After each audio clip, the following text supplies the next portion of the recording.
Dyer wave 3. Our anthropology is not derived by human psychology or, empirical data from MIT or something like this. It's derived from the revealed aspect of what we see in Christology. And so there's no real way to diagnose man's problem and to understand man and man's anthropology, as I said, without the right theology.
Logos is the icon of the Father, and man is the icon of God.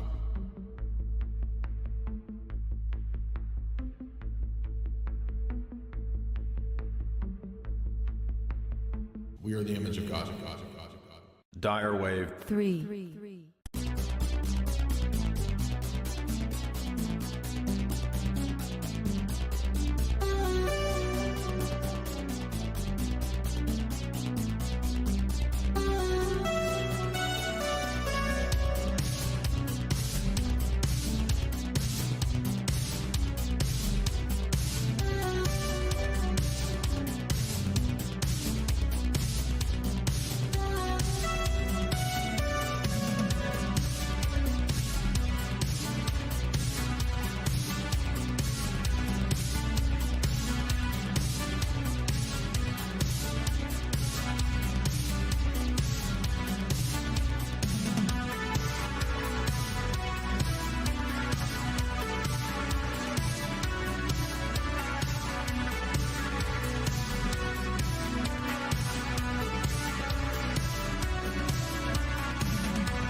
awful sinking feeling in the pit of my stomach.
Dyer wave 3.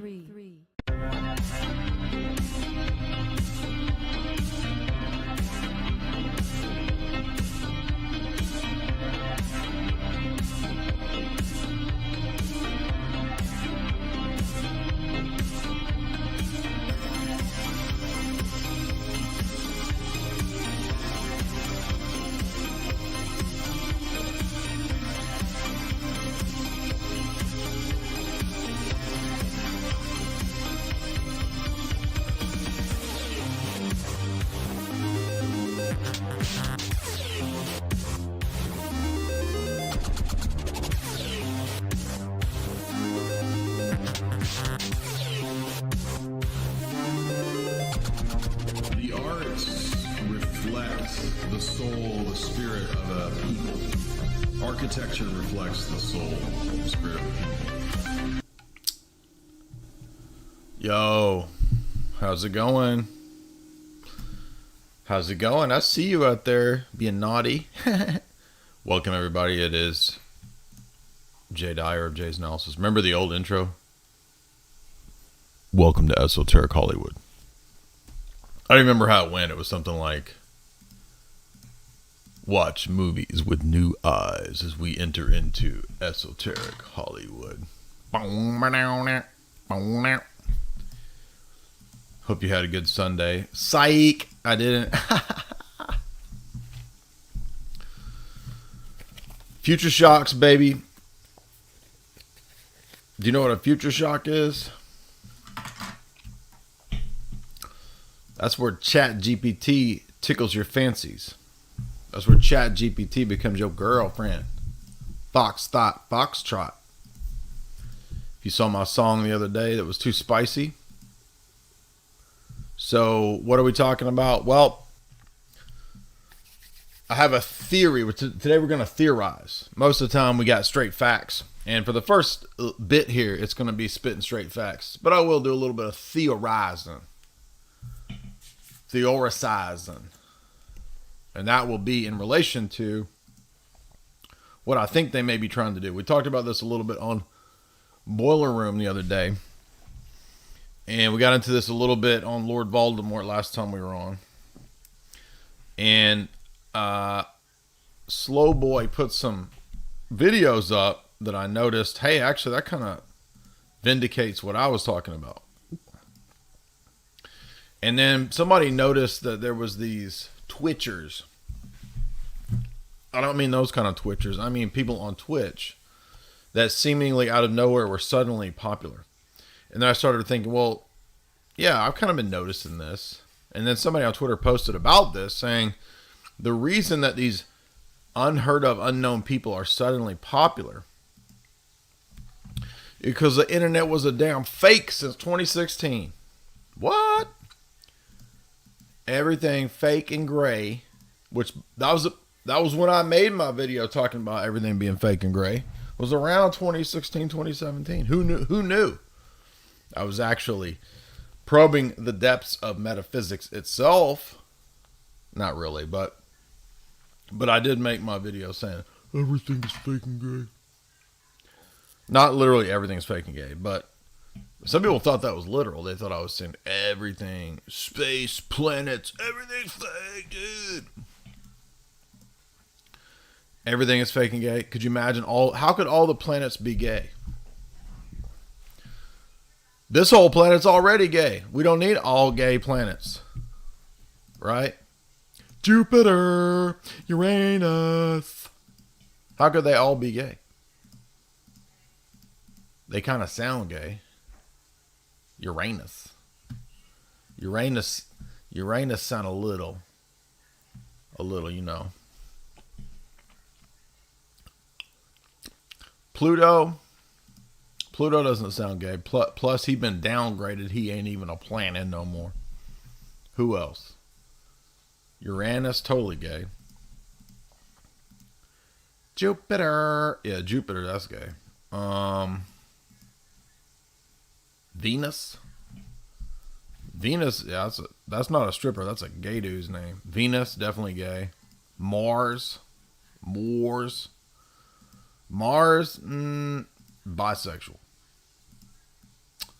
So, did I mean literally all the planets are fucking gay? No, dummies, I didn't literally mean it. We got one gay planet, that's called Earth. That's enough. Asteroid fields, gay. Aliens doing butt stuff, gay. So quite literally, space is pretty gay. I mean, already. But my joke was just that everything's fake and gay. Some people thought I was literally saying we're in a dang matrix or something. That's not what I meant. Stop taking me out of context and hurting my feelings. I'm an internet personality, e-celebrity diva with feelings just like you. I hurt. I feel. I sense things. Welcome everybody. Would hit like and share. Light and share. Hit like and share. Hit like and shart. That's my new one. You tell them to hit like and shart. That's an uncle joke. That's not a dad joke. That's an uncle joke. Anyway, what are we talking about? Okay, we're going to talk about the PsyOps, the future shock. So the one globalist elite person, globalist elite, that I have not yet got to, that we've talked a lot about actually, is Alvin Toffler. And he wrote a series of books. One of those was Future Shock. I've got one of his books over there that I haven't read yet. I've looked up stuff in the index, but I've not read the entire text. It's pretty long. Power Shift. And John Adams sent me that. Shout out to John Adams. He just sends me free global elite text. Josh Groban elite text. The Grobanists. That's those who favor a Josh Groban dictated and dominated world. I don't even know who. I just know that my mama had that CD one time. Is that like an opera singer? Gay. Right? I'm all right. Josh Groban, a Grobanist. the Groban elite. Grobanist elite. Anyway. So we want to talk about future shocks because Slowboy found this documentary. All this obscure shite. All this obscure shite.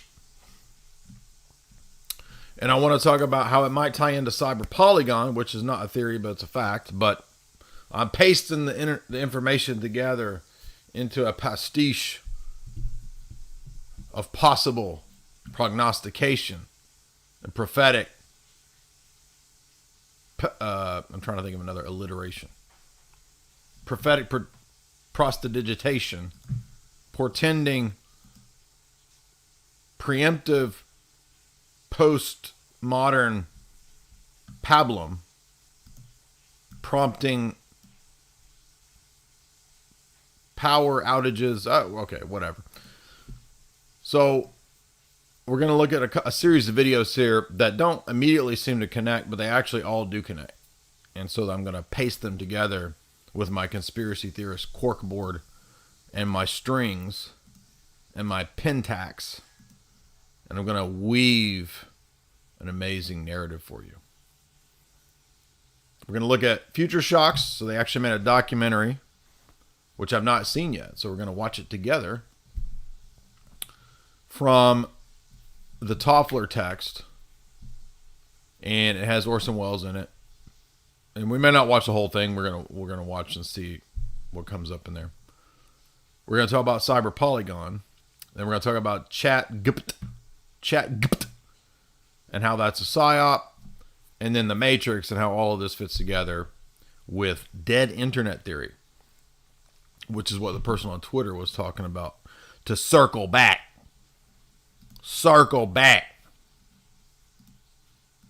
Baby, gotta circle back. Bum, bum, bum, bum, bum, bum, bum. Baby, gotta circle back. I like circle butts and I cannot lie. Just straight circle, cannot lie. Origin. Gay.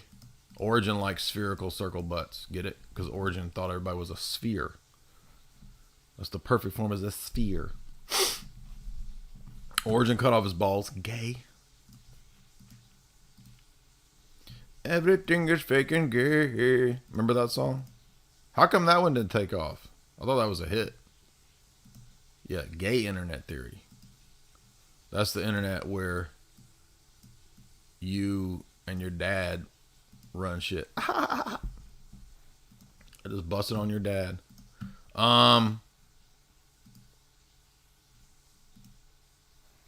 Yeah, there will be a method to this madness. You will see what I mean. So let's get over here first. Let's kick this off.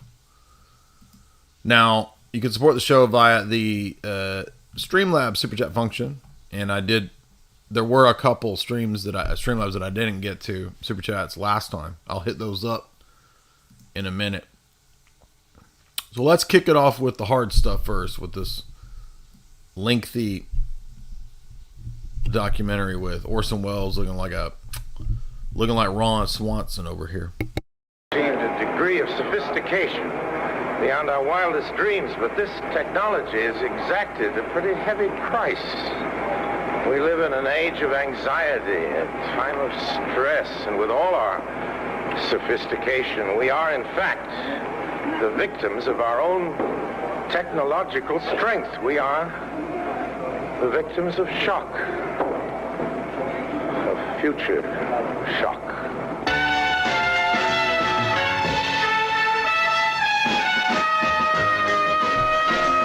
I'm going to skip the dirty movie saxophone intro.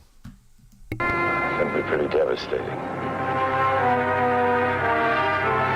This retreat of theirs is mine for a while. You know, comfortable homes like old friends give us a sense of security, the feeling that some things at least stay the same. It's a feeling we need very much in this changing world. Every day we're bombarded by choices. We need to make instant decisions. We're in endless combat with our own environment, with all its pace and variety, its choice and over-choice. What do we buy? Where do we go? What should we think? The make, the model. What's up with all this? Okay, so consumerism, we got it. A chemistry professor recently stated that he couldn't pass today's examinations because at least 2/3 of the questions require knowledge that didn't even exist when he graduated from Oxford in the early 30s. This machine makes our lives move faster. Computers combine facts to make new knowledge at such high speed that we cannot absorb it. They affect not just the things we buy or the things we know, but the things we do.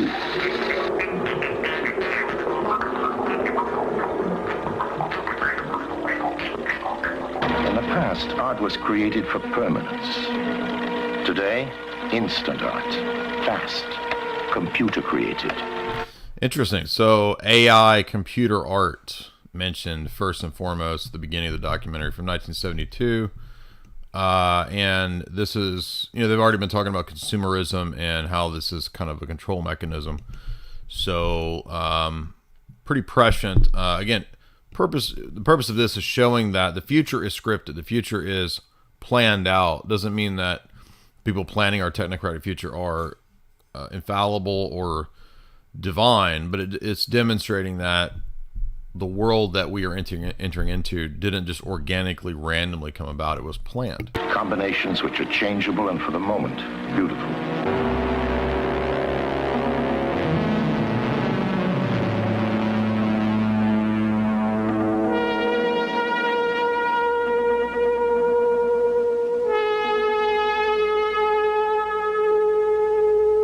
You know, like psychedelic Pink Floyd vibes.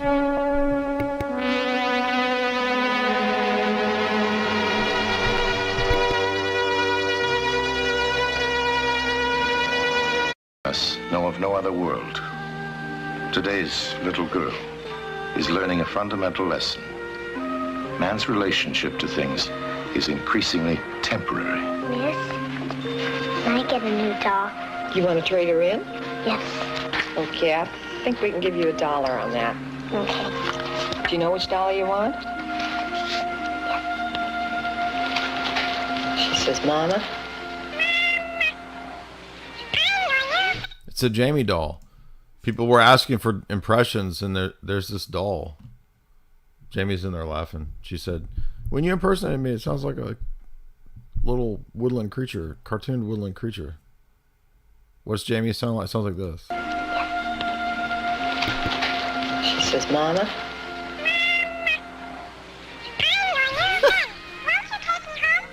It is a Jamie doll. There's my Jamie impression from now on. May I have 80 cents, Mama? Thank you. Even friends don't last. An early lesson in disposability. Nothing is permanent anymore. Friends don't laugh. As we move toward a world of impermanence, This is interesting. So everything being impermanent, right? Which is a very prescient element here, because, you know, look at the way buildings are built. Cathedrals are built to be there for 1,000 years. Strip mall, metal building, non-denominational churches are built to enrich some goofball Baptist pastor for a few years, and then he can move on, right? And this impermanence is really illustrated in the internet world, because things come and go way faster than even in the real world. And this, by the way, is why it's so important to have print text, as I've been saying, because all of this is going to go away. All the stuff, all of my live streams, right? All that's going to be going away. Because whenever Klaus and company and all this do they thing, I mean, this ain't going to be here. So you better archive and save and do whatever you're going to do. Transcribe everything I'm saying and put it onto a VHS tape, like little Tristana said, right? Because all this stuff's going away. So yeah, the impermanence of the internet, right? All the more evident today, now that we've seen great purges. But what about the impermanence of the internet being more and more like just giantly fake and gray? And I'm not just talking about giant sections of the internet being prawn. I'm talking about dead internet theory, which I think is about half true, about 50% true. We'll look at that in a second. But you're going to see the web that I weave as I bob and move, stick and breathe. I don't know why I said that, but when we weave tonight's web of conspiratorial corkboard and string. buildings once made to last a lifetime are torn down.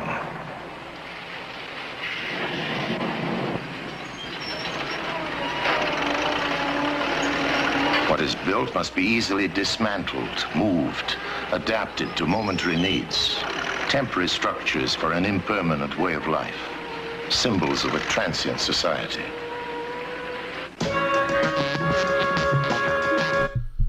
A plugged-in, What's with the farting clicked-on computer music? modular Literally. architecture. Not A a society joke. on the move. Literally.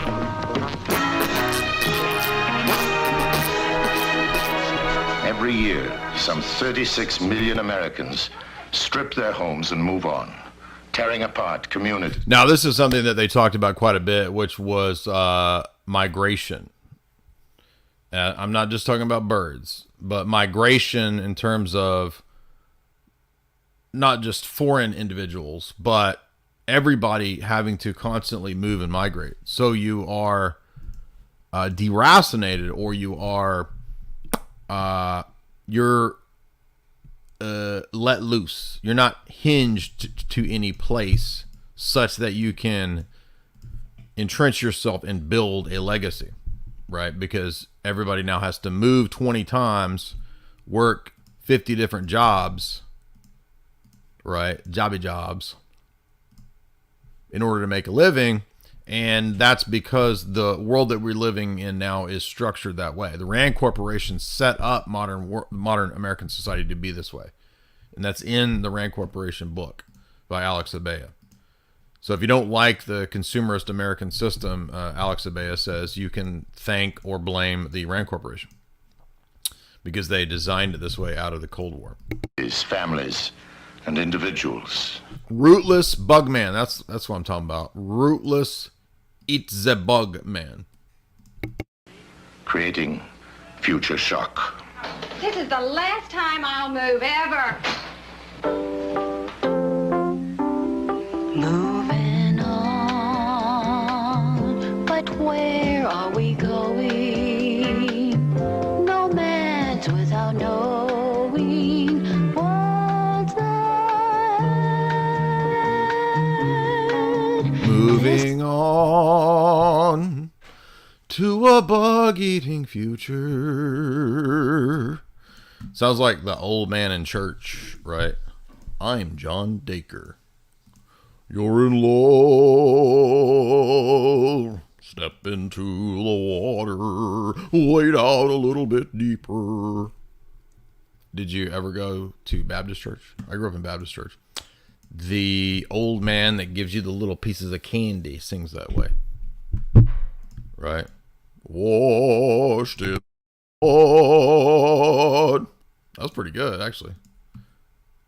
I might get hired as Baptist choir master. What do you think, Jamie? What's another? Amazing grace, how sweet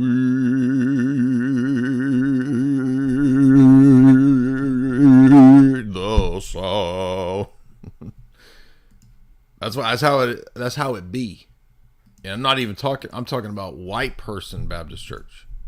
Don't get me started on black person Baptist church.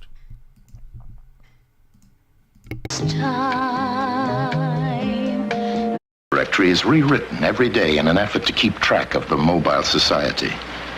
Pages printed out by the computer. Additions, deletions, names, addresses, numbers.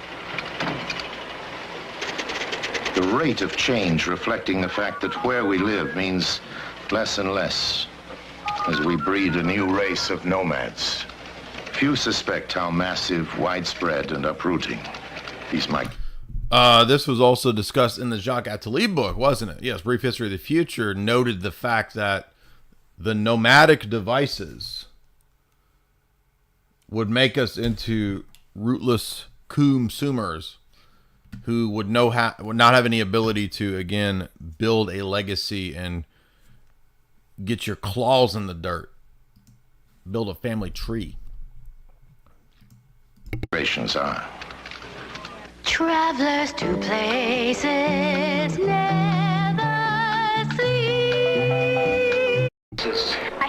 All right, this song's getting on my nerves. And, my parents. Freedom. The loss of a sense of belonging.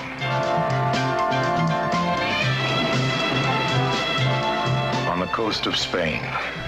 You're all gonna On a Danish die. beach. Temporary encounters. The future's AI. Just It's as gonna things be and places glorious. flow through our lives at high speed, so do people. Eat Long-term the commitments bugs. are not expected. Involvements are compressed in time. Young people embrace new values in an atmosphere of instant intimacy. Wait, what? Young people embrace new values, and it's some old drunk dude passed out on the beach, hugging on a mermaid. Young people embrace new values in an atmosphere of instant intimacy. Everyone craves human warmth and closeness, especially today when relationships seem to be more and more temporary. What we're witnessing, of course, is here we go. Death of permanence. The death of permanence is not just architecture and mass migrations. The death of permanence in your job is also your relationships. Exactly. Here we go. Society is being created around us, built from the broken pieces of today. And those who people that society are going to live in a very different world. Future shock results from too much change in too short a time. Disposability of products and people. Thousands of people. So people are consumer items dispensed with, just like the society is built around dispensable. Nothing is permanent. And by the way, think about the scroll, right? The way that internet was suddenly set up after the rise of, I think you could probably call the rise of social media. That's basically what Internet 2 was. Remember when they were talking about Internet 2? And they were going to get rid of the old internet because it was too free. So they were going to do Internet 2. And so I think, and I haven't looked into this, I'm just theorizing, they probably just revamped that rather than doing a whole new internet. They just created the overlay of the social media so that you don't access the old internet anymore. You just access the internet through the overlay of social media. So then you're not going to websites to find news, to find archived information. You're going to Facebook, Twitter, YouTube, Instagram, TikTok, etc., etc. And that then controls what you can see from the outer web, right? So that was kind of an obvious mechanism. And by the way, it's 100% confirmed because the Silicon Valley designers have gone on record in multiple interviews. We played the clips many times talking about how they did this to addict you to the never-ending infinite feed scroll. And the real basis for that isn't even to just keep you on the app. I think there's a deeper significance to this, which is that the never-ending scroll feed gives you a destabilizing impermanence feel. Because you're never actually maintaining and grounding yourself in actual knowledge that's contained anywhere, right? In physical space. That's why books are so important. That's why you have to have physical books.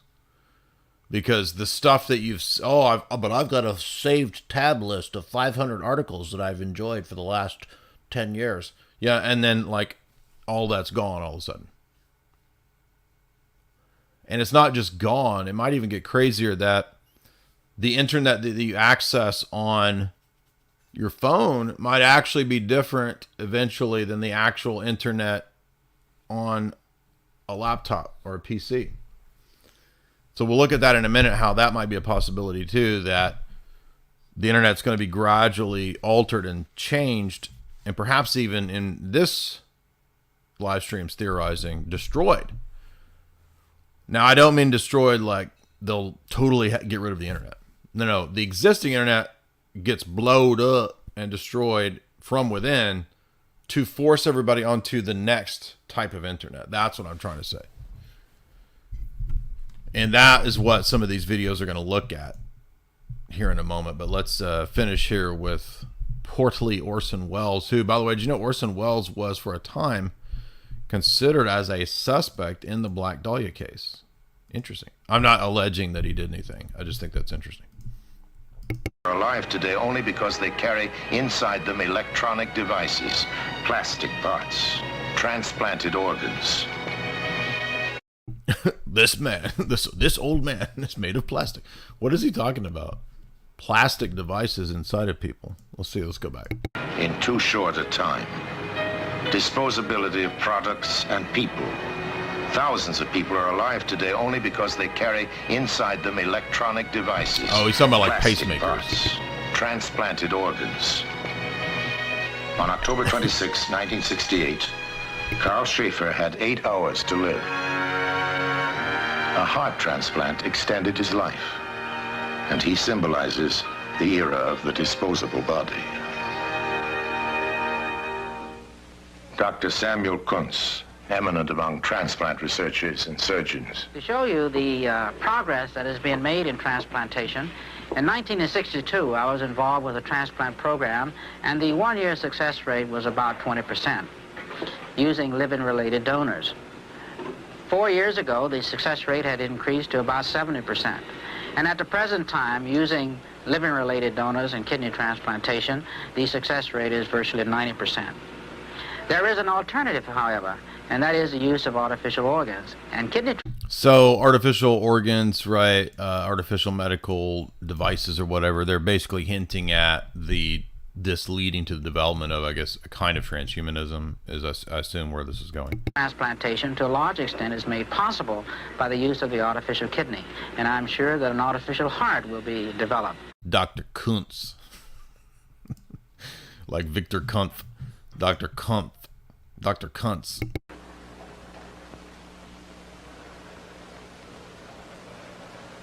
Temporary body parts, products of bioengineering with the ultimate potential of building modular bodies, much as we now build modular homes. Research... If you would hit like and share, by the way. It's basically like a trailer park. If you a transhumanist, you basically a human trailer park. That's what you just said. You just got burned, sick burn, dude. If you would hit like and share, by the way, guys, hopefully you enjoyed today's symposium. If you were there for the Entrepreneur Symposium event, we had a lot of fun with Richard, and we had a good conversation for about an hour over there with Steve from Slow News Day, and a bunch of other people were on that. Benny Wills, James Corbett, Ryan Christine. So I think that will continue to be available if you missed it today, the VIP Summit. Again, if you would hit like and share, we are looking at this predictive documentary based on the global elitist Alvin Toffler, the future shock idea. What are future shocks? Well, these are rapid advancements that severely disrupt society. And this documentary, again, ties into a lot of the global elite texts that we covered, like the Jacques Attali text,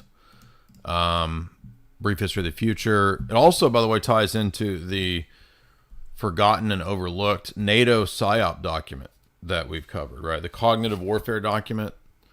If you've not read this, there's a great article over at the Gray Zone that covers this. And that's relevant because this document didn't just talk about scaring the crap out of everybody for the coof, which just got admitted today, which I can't talk about that because it won't allow me, I'm sure, on this platform to speak of such things. How dare you speak of such things? But I did upload this to the Tweeter, and you can go watch this clip right here if you follow me. Pretty amazing admission today. Go watch this clip and you'll see what I mean. Let me put it in the chat for you. It's vindication. Sweet vindication. See, I'm vindicated. I can gloat. Now the whole world's going to collapse and you're all dying. I can be vindicated and I can enjoy it. I'm just joking. That was a joke. Now that we're all going to be eating bugs and the whole, I'll be doing my victory lap in the camp. You can come over and do victory laps with me. Just joking. There's the link, by the way. Go watch that little clip, which I can't play over here. You'll see what I mean. What an amazing admission. Unbelievable. Statist John Bray. I'm holding in my hand a prosthetic device for a below the elbow amputation. I'm holding in my hand a hand. And this is a very highly sophisticated unit. It has electronic device controlled through the energy of the energy cells. And by placing the transducers over the musculature, we are able to send messages through the electronic system which operates the hand. In effect, It's actually responding to the motor control of the patient who wears it. So again, so they were working on, animated limbs for the vets back in the early 70s. So that means that if this is in a documentary, they were already doing this, I'm sure. So no telling how advanced it is now, right? But again, you can see that they were thinking in this transhumanist way even back then. In fact, at this time, there is hardly... That looks like B-grade Robert Redford, right? That's like Robert Redford's failed brother actor. any part of the human body, and especially in the extremities, that we cannot replace. An artificial elbow. One more step toward an artificial man. Joints, bones, sockets, sometimes better than the original. Replacing inner bones as plastic surgery replaces the outer skin.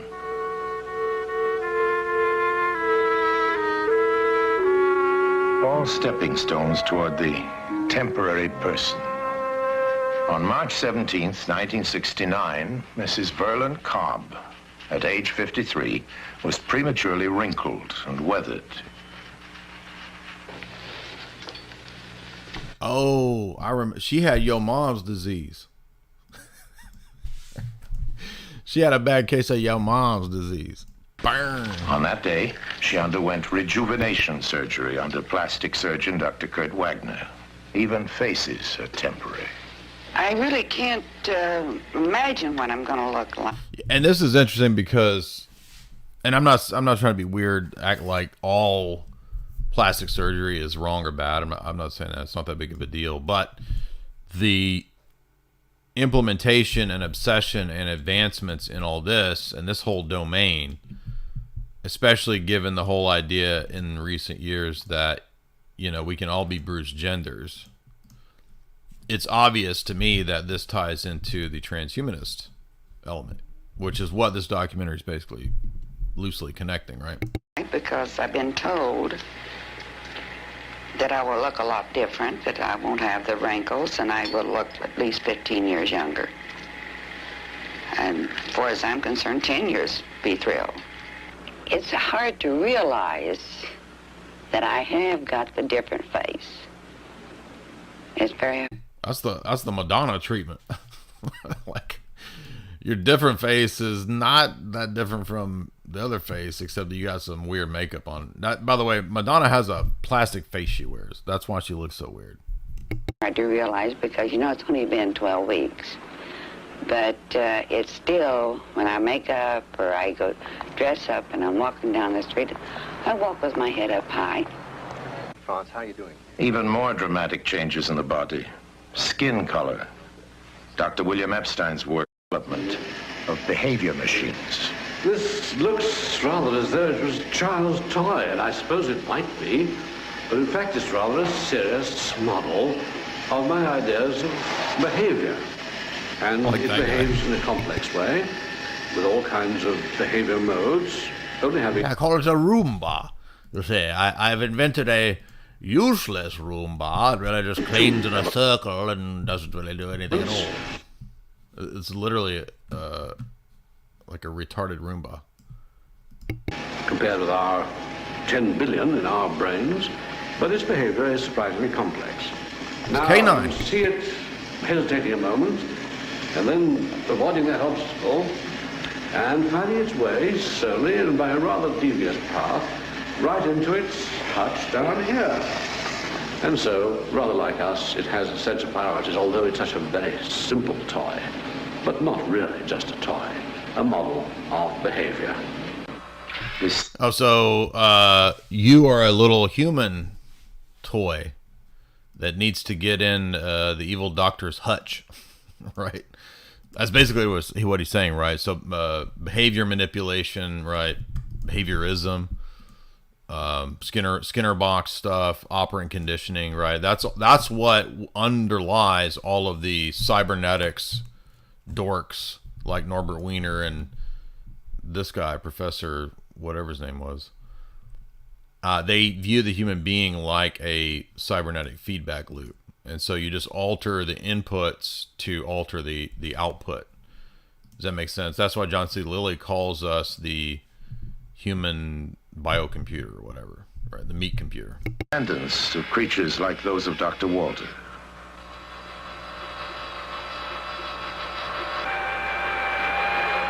Machines like these can see, hear, touch.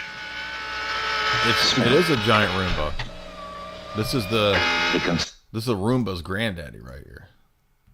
This is Bagoomba, granddaddy of Roomba. Right? What if all the Roombas were reconnaissance operatives for Skynet? Skynet launched this plan back in 1972. And they decided that they would get everybody through laziness, because you're all too lazy. So you all bought Roombas, and the Roombas are the pawns of Skynet. Solve problems that would normally require human intelligence. Like simple living organisms, they respond to changes around them and act accordingly.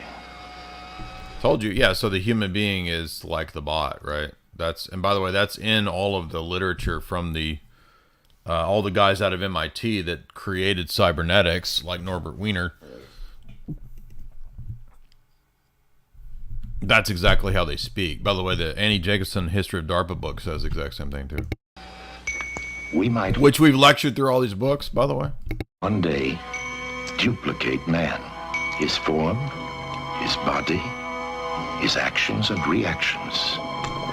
Synthoids, right. So here you go. Pretty amazing documentary. This is a good find here. Carefully engineered for lifelike appearance. A diaphragm.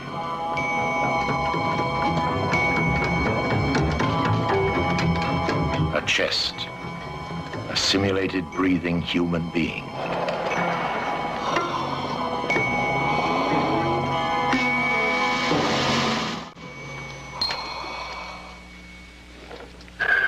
This is Sim 1. Developed for the training. Sim 1, interesting. Wasn't that a stupid movie with Al Pacino and a hologram or something? I don't remember. I never watched it, but I think it was a flop movie called Sim 1. And it's interesting that they named this dude here Sim 1. Anesthesiologist. It's a machine. A breathing, functioning, computerized patient. As the pace of technology accelerates, as the pieces are laid into place, the pattern seems clear. We might create an artificial man.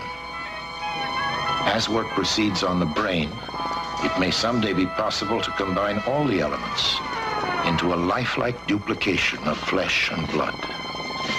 The momentum is established. Wow. So there you go. There's Orson Welles telling you about transhumanism in the 1972 work. By the way, if you look at the connections of Orson Welles too, like he was totally in really weird and even occultic circles. Like he was hanging out with people into literal ritual magic, Satanism, Luciferianism, Man Ray, which is Hodel, which is why he was at John Huston, Angelica Houston's dad. This was why he was suspect in the Black Dahlia case, right? And then here's Orson Welles literally telling you like some straight up transhumanist Luciferian stuff. Pretty wild. I didn't know that. I mean, I didn't know that he was that deep into this kind of stuff. But if you've never seen F for Fake, I highly recommend you watch F for Fake, because that is Orson Welles telling you through one of the first mockumentaries that mass media is like magic, and it's magic because it can create wholesale fake news. So Orson Welles was doing documentaries on fake news way before Trump or anybody even talked about it. And he's talking about it because he's literally doing like Revelation of the Method, telling you how society's controlled. So if you've never seen F for Fake, it's a really good insight into psychological and archetypal manipulation, narrative manipulation through media, movies, and stories. But the direction is up to us. Is there danger in the path we are taking? What happens to the definition of man? Who is he? What is he? Imagine the novel sensation of trying to determine whether the smiling, courteous humanoid behind the airline ticket counter is a pretty girl or a transistorized robot. Your flight 21 to Dallas has been confirmed. Departure Tuesday. Well, it's interesting because that's already being, right, the service industry, that's the one that's being first phased out. And they started with, you know, you go to Kroger, right? Remember, you used to have checkout lanes. Remember, we had a beautiful slow boy that would check me out at Kroger. I don't mean check me out like look at my butt. I'm talking about check me out in the checkout lane. We had a beautiful slow boy who was good at what he did. And now he got replaced by that stupid self-checkout robot voice woman, right? Welcome to Kroger. Please insert your card. We appreciate. No, you don't. You don't appreciate my business. You part of Skynet. You want me dead. And I tell her that every time I'm in there to her face. That Down syndrome boy was better than you that checked me out. And now I got to deal with a damn bitch bot voice, which I know is reconnaissance for Skynet wants me dead. Anyway, point being is that it's going to evolve from that. Now, aren't there McDonald's that have straight up robot order things now? Yeah, the whole service industry will be like that. You won't be dealing with people. That's all going to be replaced. We're in the phase right now where that's rolling out. So what Orson Welles was talking about in 1972, here we are in 2023. It's rolling out 50 years later right now. Arrival Dallas time 4:36. Boarding gate 17A. Have a nice flight. Normal animal, an animal which is capable of breeding and reproducing its own kind. While these things have been going on in the mice for quite a while, attempts have also been made and are now being made to do similar things with human eggs, to fertilize them in the test tube and to put them back. Here we go, test tube babies. Test tube babies, they have an arm on their head. Test tube babies, they're GMO spurgs like you. Test tube babies, they're sterile and they're gay. Test tube babies. Get it? Test tube babies? That's what he's talking about. Like Muppet babies. Muppet babies. Into mothers, hopefully to lead to the delivery of a normal child. But of course all this raises very real questions. Pickle punks. Pickle punk babies. Every mad scientist has got to have at least 30 jars of deformed zygotes behind him, right? And you didn't even know they had a name. They're called pickle punks. Pickle punk babies. It's the future of humanity. Are you laughing? You're the one that told me about pickle punks. They're keto, so yeah, I love them. Pickle punk babies are keto, if you're wondering. Assuming that a child so conceived would be born normal, there are, of course, the legal questions of who the parents would really be. Why do they pick Norman Bates to do this PSA section of the documentary? Like, maybe that's that. Well, if you remember Norman Bates, it's like he's kind of enigmatic. He's emblematic of where we were going, right? You can't watch Psycho now, because in Psycho, Norman Bates is crazy. Now Norman Bates is normal. Normal Bates. Gil Bates, Norman Bates. And I'm not joking, right? Because if you remember the plot of Psycho,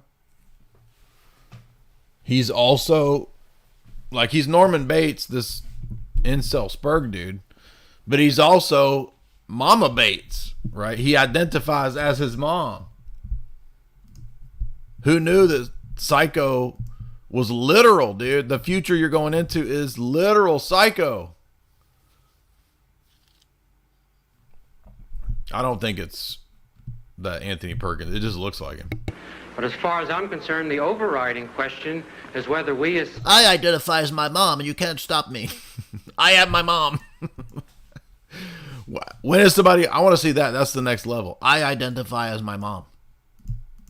Like Norman Bates. Literally Norman Bates. We're going into Norman Bates' world. Here we are. Literal psycho world. Scientists should become involved with and should intervene in a process which is so fundamental to human survival. Baby shopping. Imagine being able to program the IQ of a baby to preset. Isn't this what is supposedly out now? I mean, I don't know. I haven't ordered any babies lately. Except a few pickle punks. But they say you can do this now, right? They say you can get a designer baby, supposedly. Is this true? I've heard this. I don't know if it's actually true. There was that article going around a few weeks ago that they're offering this now, ready for the designer babies. Its sex, color, height, and other characteristics. Babytorials, genetic supermarkets of the future, changing the very structure of the family. The family. Oh, here we go. This sounds interesting. Traditionally, it's a source of warmth, comfort, security, protection from the outside world.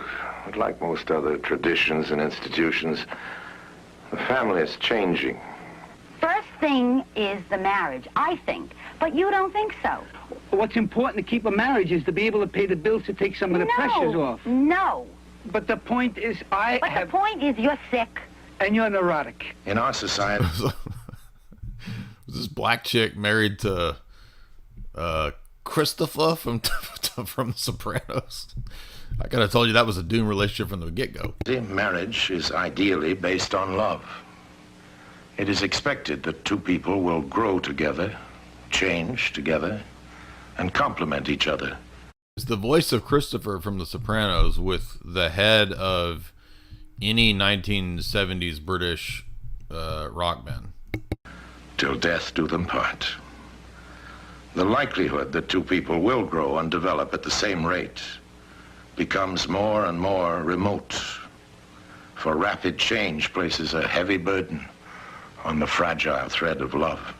Get yourself 4 other wives, 4 other mistresses, and be happy. It really is, Christopher. I guess he's talking. It's just my guma. What are you talking about? I got a guma. It's what we do. Soprano babies. That's all. I'll get myself some lovers and fine. Robot fart.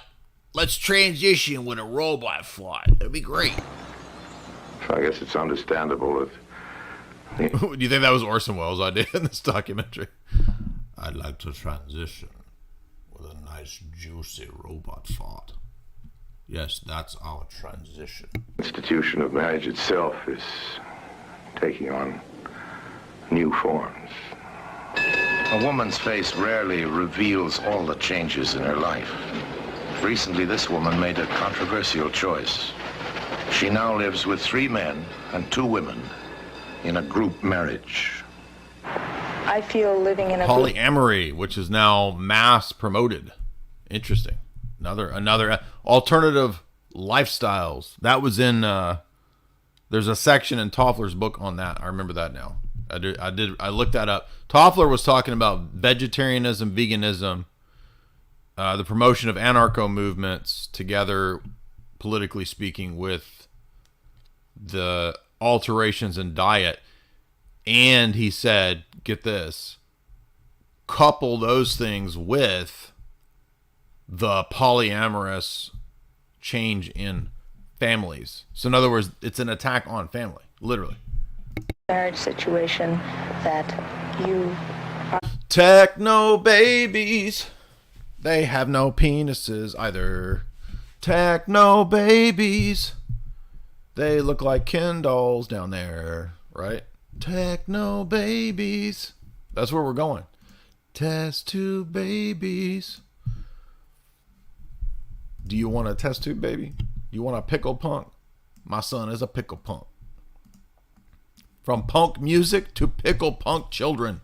You're able to have closer intimacies than you do with just having friendships on the outside because they're mainly acquaintances.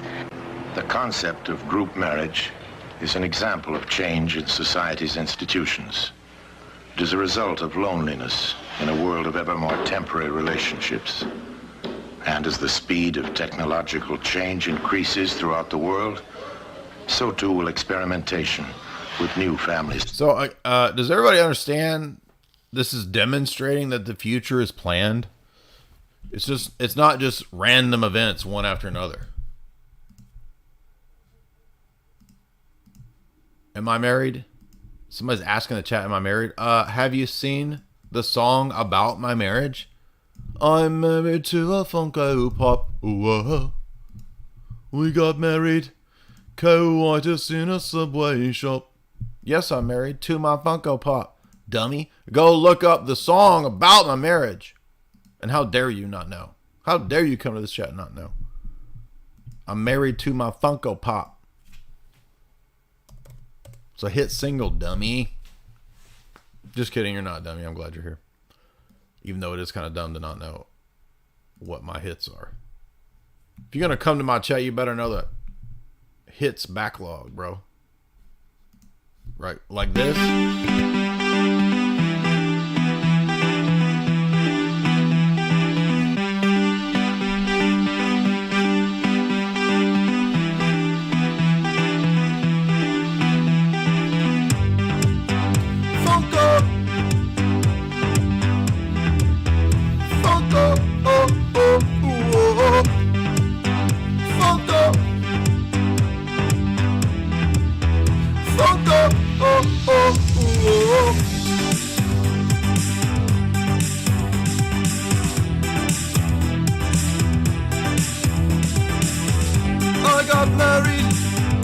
I got married to a Funko Pop.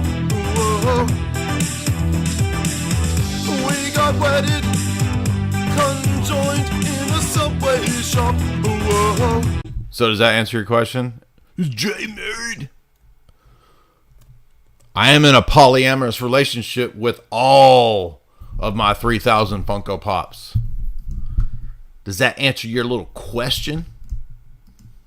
You little sassy pants. Styles. Hi. How you doing? How are you? Hi. How was your day? Very good. Very good. It makes you realize that you have quite a bit to offer when more than one person cares for you. And you have a tendency to discover, much to your amazement, that you can love very, very much more than one person.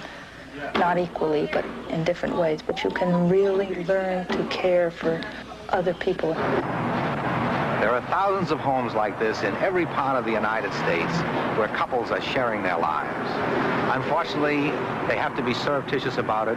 They don't dare tell their friends or neighbors. Robert Rimmer and his wife of 30 years. He is a leading exponent of group marriage and has written influential books on the subject, like The Harrod Experiment and Proposition 30. So, look at this. Pickle Punk. Told you. You circle back to the Pickle Punk and you get some Ripley's Believe It or Not level shit. Look at that. Pickle Punk. Told you. This dude's got it all right here. He's got him a little tiny Pickle Punk. It's gross, dude. What in the world? Some weird stuff right here. Grimwood Hollow.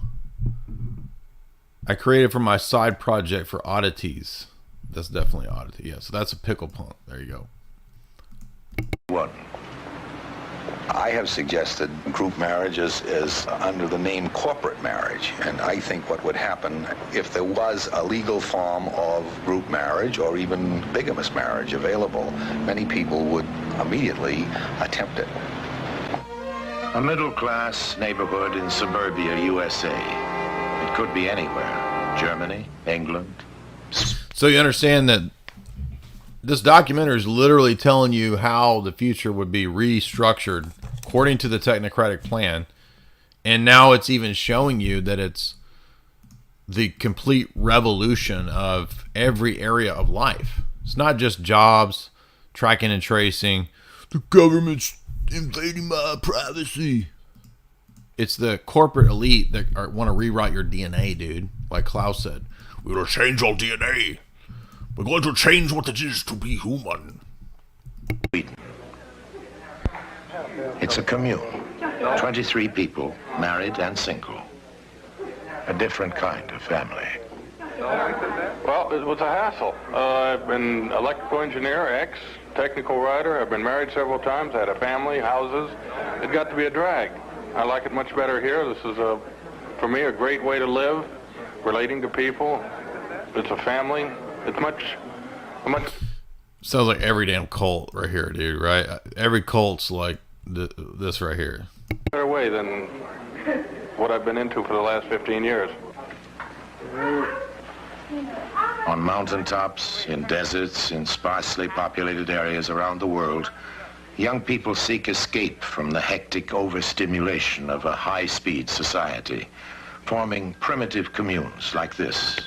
Yeah, this is, I remember Toffler talked about this. This shows you too, this is an admission that the 60s counterculture was not an organic movement against the man. Boomer Garcia, I was in NAM and I seen what the man was doing over there, man. And when we came back, it was time to fight against Uncle Sam because I know that the 1960s counterculture was 100% reality, man. It was organic, man. It was all of us down at the ground level, man, tripping, listening to Grateful Dead. Nothing weird about that. It's totally normal. It's not a PsyOp at all, man. We were fighting against man, dude. Right? All baloney. Now, there's an element of truth to Boomer Garcia's story and narrative, right? But that guy is like the boomer of today, right? Who either became a CNN viewer or a Fox News viewer, right? And that's it. So, very limited, right? Yeah, you like that's the Vietnam vet boomer. His name's Boomer Garcia. He made a whole appearance in a few videos. If you go back to the Vietnam archives and the breakdowns of Vietnam that we did, old Boomer Garcia was there. Oh, I'll tell you about my vision quest, man. When I was in Nam, I was stationed there, 44th Battalion, over on Hanoi. It's Shanghai Division, and we seen. I can't even do the impression because there's so many naughty race words I can't say, but you get where it would be going, right? I seen them coming over the hill there when I was in my vision quest. Anyway, can't do Boomer Garcia. He'll just destroy the channel. He starts coming out and now he starts saying just inappropriate things, even though he's like a totally like COVID stabby kind of guy now, right? Yeah, 4th of July, man. I was stuck in my wheelchair from 1976 to 1983, and I had to deal with a piece of shrapnel that was stuck in my anus. I can't say it was not from a wartime event, however. It had to do with a Vietnamese prostitute, house of ill repute. I can't go into the details of that. It's not appropriate right now. But when I was on the vision quest, I seen the fact that Uncle Sam had it in his heart to come after every one of us via the IRS. Blah blah. It's just a bunch of bullshit, right? A bunch of dumb conspiracies. I'm just being silly. Anyway, but that's the direction Boomer Garcia goes in when he gets. Maybe we should do a sit down. That'd be the next skit if you guys like hopefully you guys like the dandruff skit. And somebody said, you did really good writing in this. Guess what? I didn't write any of that. The whole dandruff skit was just literally I was combing my hair because my hair's getting long and I was like, man, this hair looks ridiculous. And when I combed it out, it looked like a bell of a medieval prince, right? Like a fake and gay medieval prince haircut, Like when Napoleon says with that hairdo, look like a medieval warrior. My hair looked like that, and then I combed it, and there was a big pile of white on my shoulder. And I thought, I have this problem of dandruff. And then I thought how there's all these emotional PSAs that are supposed to get you to feel guilt and take action, but nobody does it for dandruff. So I just turned the camera on and I said a bunch of nonsense for 5 minutes straight. And that's what came out. What did you think? Hopefully everybody liked it. If you didn't see my dandruff PSA, some have said that they thought it was the funniest thing yet. So I'm honored by that. That seems a bit much, but I'll take it. You can't bitch too much about compliments. I guess you're right. You got to take the compliments you get. So if you didn't see the funny video, here it is.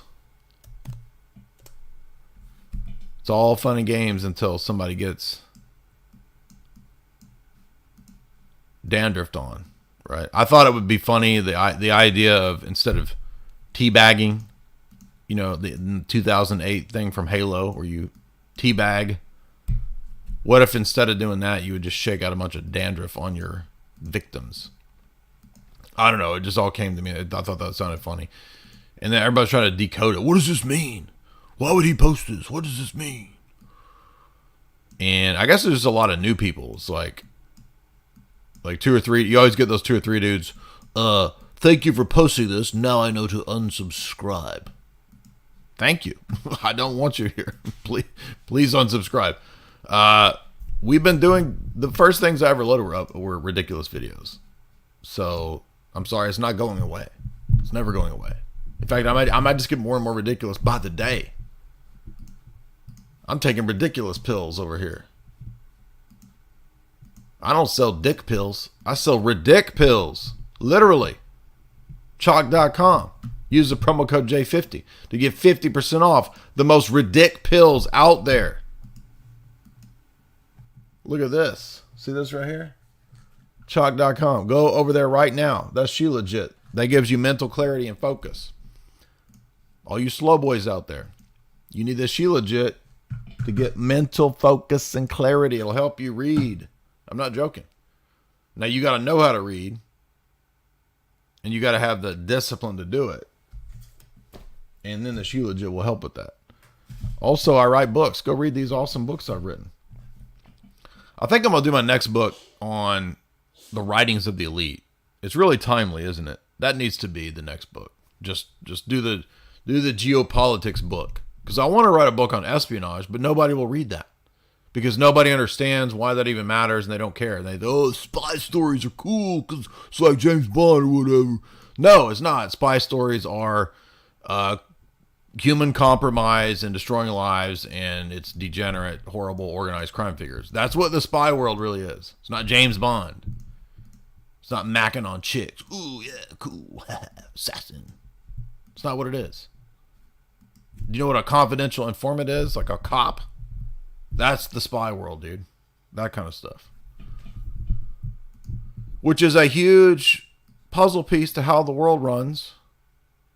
But nobody wants to learn that. Nobody knows. Nobody cares. They don't understand why it even matters. So there's no point in writing a book on espionage stuff. Might as well just write the book on, writings of the elite. That's the next book. They reject today by returning to yesterday. Oh, I forgot to mention that Toffler in his books talked about how they would use the promotion of the idea of primitivism or archaic revival. Right? Now, it's not inherently wrong to go be a homesteader or anything. That's not what they're talking about, right? They're talking about the 60s counterculture, boomer hippie type of idea of we're going to go back to the land. We're going to be self-sufficient, all that, which is, again, that in itself is fine. But it was coupled by design with the Coom Squad living together in a giant commune with a bunch of greasy idiots, lazies, right?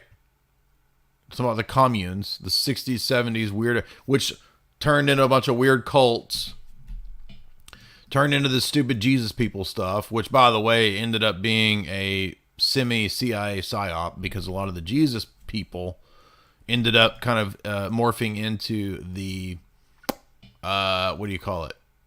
Calvary Chapel. Lonnie Frisbee, Chuck Smith, these characters, right? They all come out of CIA, Vietnam intelligence operations and this kind of stuff. So that archaic revival, primitivism that was promoted in the 1960s, although it had good elements in it, right? It was wedded to vegetarianism, alternative lifestyles, communal living, literally, and it turned into a bunch of dumb cults. And Toffler talked about all that. Oh, and the alterations of diet. They tied it to like vegetarian crap. Because remember, all these weirdos were the first vegetarians. It was before veganism, right? This was the vegetarians of the 60s and 70s. Do you remember the first vegetarian restaurant? Do you guys remember? Quiz question. Who started the first vegetarian restaurant? Oh, Father Yod. Remember Father Yod from the Source family cult, right? Now that was a straight up crazy mind control cult. If you've never watched that Source family documentary, I highly recommend it. It's buck wild. But he was doing this alternative lifestyle stuff at that time, and it was all a big commune. Here, yet another kind. Oh, this is going to be interesting. Church. You can find me in the church. How is church and religion going to be altered in the future shock? This is going to be a very revelatory section. I'm excited to see what old Portly Orson is going to tell us. Orsow Wells. Orson Wells. What's he going to tell us about the alterations in church? I was just singing John. This looks like John Dacre's congregation right here. Hello, my name is John Dacre. Remember John Dacre? Remember E-Bombs World? I was watching Riff Tracks and they made a John Dacre joke, and I was like, oh, dude, I forgot about John Dacre. Remember that? The original. Not all the dumb remixes. The original John Dacre. This has got to be John Dacre's congregation right here. It looks like it. Although every congregation in the 1970s looks like that, right? Remember this old classic? Happy you will be for your friends and my friends and my friends and your friends. The more we get together, the happier we'll be.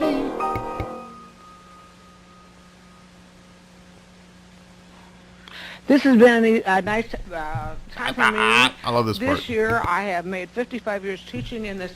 What do y'all think of Miss Reva Unsicker? Doesn't even sound like a real name. You couldn't make that name up, though. She's wearing her gown, like a nightgown, to her local Access show. Which, by the way, I want my show to actually have that aesthetic. I'm serious. Of 1987 local Access, like worse than like re-recorded, taped over VHS level. That's what I want. And for the students on this show tonight, go to the First United Methodist Church. That includes me. I go to First United Methodist Church. Oh, Methodist. No wonder. No wonder. Reverend Jones, Bill Jones, opened our show last time, and he's not here tonight. So John... Imagine being the backup to Reverend Jones. So Reverend Jones didn't make it, so you had to fill in the second slot, John Dacre slot. Chris here. From now on, I'm going to start calling the second slot the John Dacre slot. Like, do you host Alex Jones show? Yes, I do. You host that? Yes. In the John Dacre slot. Bob Spencer, Michelle Casey, and I all go to First United Methodist Church. I was wondering about that because I heard Michelle Casey wasn't going. She was going to First Baptist now. But Reva Unsicker has updated us, so Everybody calm down. Michelle Casey is still going to First United Methodist Church. So John is going to sing a song that's very popular nowadays, and it's Christ the Lord is risen today, and he's going to do Amora too, okay? Okay. I like the forceful. It wasn't a question of okay. Is that okay? It was okay. Like, this is going to happen. My name is John Dacre. Lord is risen today. Hallelujah. Sons of men and angels say hallelujah. To your voice in triumph high. Hallelujah. Sing to voice in triumph.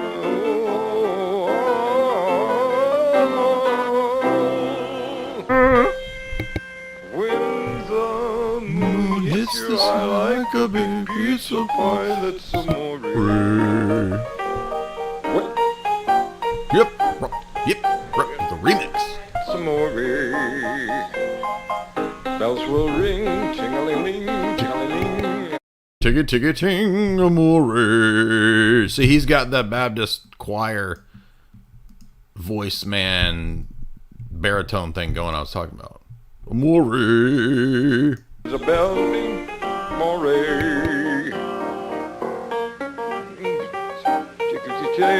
Tiki. I don't even know that song, so for all I know, Tiki Tiki Tay could actually be in there and I wouldn't know. But I'm assuming that the lyrics aren't Tiki Tiki Tay. You guys tell me what's up. I know we have a lot of choir boys up in here. Of marriage. Tom, do you have a ring for Don? Would you place it? What? 1972, Tom's getting married to Don. The Donka Don. What? Fake and gray. By the way, Methodist Church is definitely fake and gray. So John Dacre is over there prophesying. On his finger and repeat after me. With this ring I thee wed. With this ring I thee wed. For as much as our brothers, Tom and Donald, have consented together in holy wedlock. The future's not planned, dude. It's just random shit, man. Yeah, here's 1972. Documentary based on the mouthpiece of the elite technocrat system that was coming. Telling you everything right here. Amazing. And have witnessed the same before God in this company, and thereunto have given and pledged their troth each to the other, and have declared the same.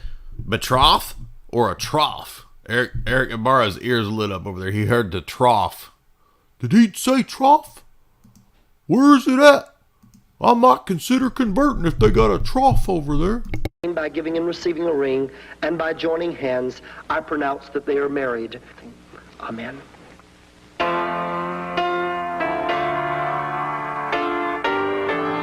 The setting for a quiet revolution. What?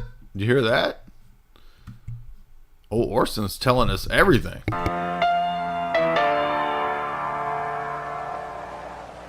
Part of a larger revolution affecting all our institutions.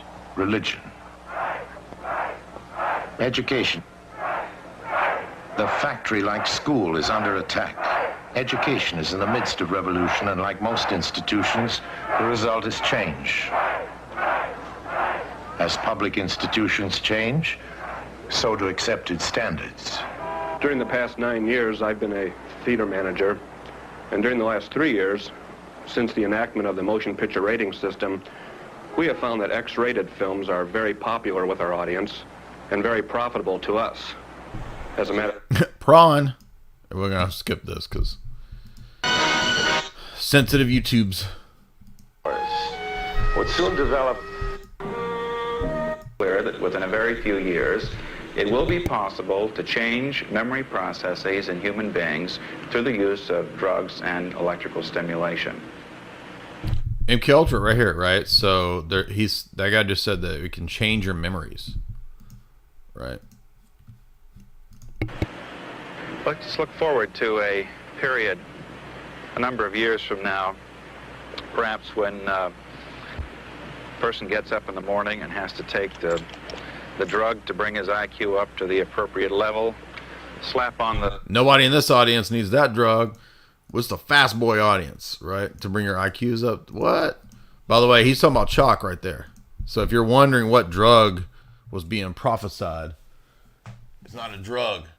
It's an organic, natural element called chalk.com. See that right there? Tonkat elite. That's 100% proven to boost testosterone. You got a lot of vagina in you as a man? Are you 80% vagina? We'll get that vagina out of you by taking chalk.com. Becoming a masculine, toxic masculinity man. 100%. Head on over to chalk.com. Use the promo code J50 to get 50% off. However, if you really want to get in the right mode, get in that regular disciplined approach, use the promo code J53Life. That's J53LIFE. Because that way, not only do you get, y'all see that? That's my boomer socks and flip-flop method. Patented method. Method of what? Of existing. What do you mean? That's how I exist. It's not a style. It's not a fad. It's a mode of existence, a mode of being. But if you want to get like me, head on over to chalk.com. Use the promo code J53Life. And you'll get that Tonkat elite coming to you regularly. On the regular.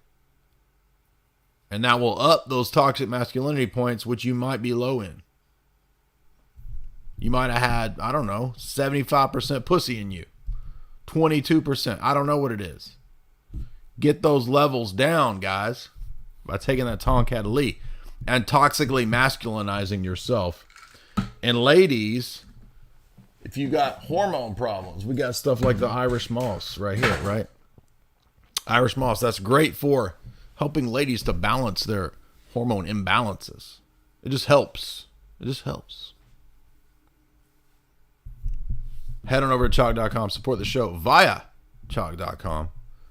And let's get back over here to Orson Welles, who you can tell has not taken his chalk. Orson has neglected his chalk.com today.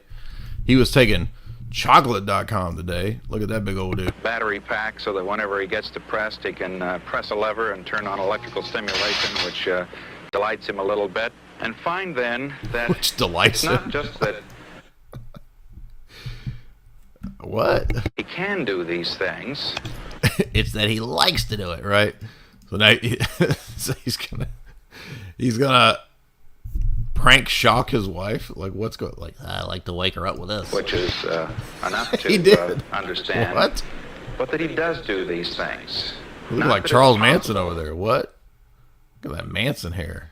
I like to shock my wife. Wait, and ain't nothing wrong with that. It's not. I give you the shock of your life because I am your life. He can do these things, which is enough to understand. But that he does do these things.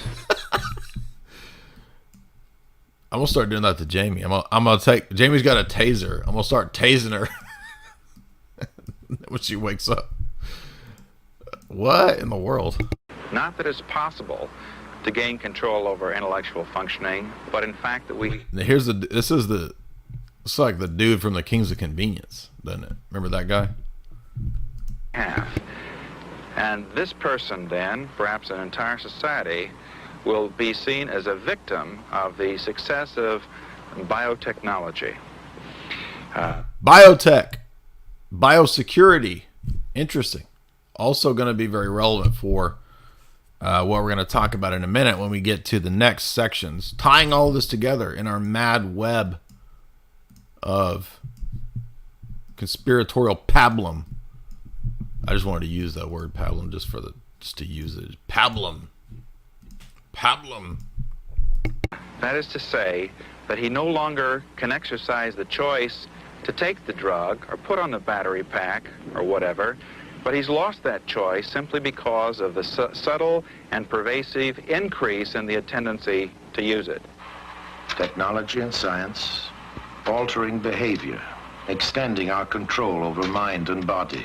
We wire the animal, we wire the human, and with every new step, the consequences for human life become magnified. The first video games don't look very fun. It's like, click yes, click no. We wire the animal. I just played yes and no. We wire the human.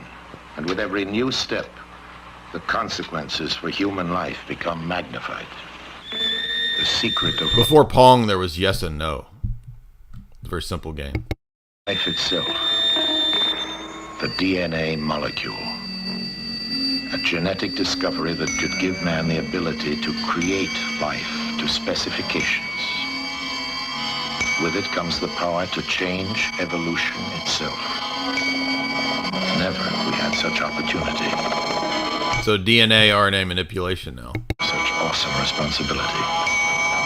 The DNA molecule might very well turn out to be the most important discovery in the whole history of medical science. Not only is it possible to create life, but to recreate it. Considering present scientific knowledge, we may soon be able to create carbon copies of human beings. Imagine the implications. Oh, so now you're talking about cloning. Duplicate a human being genetically, down to the last detail.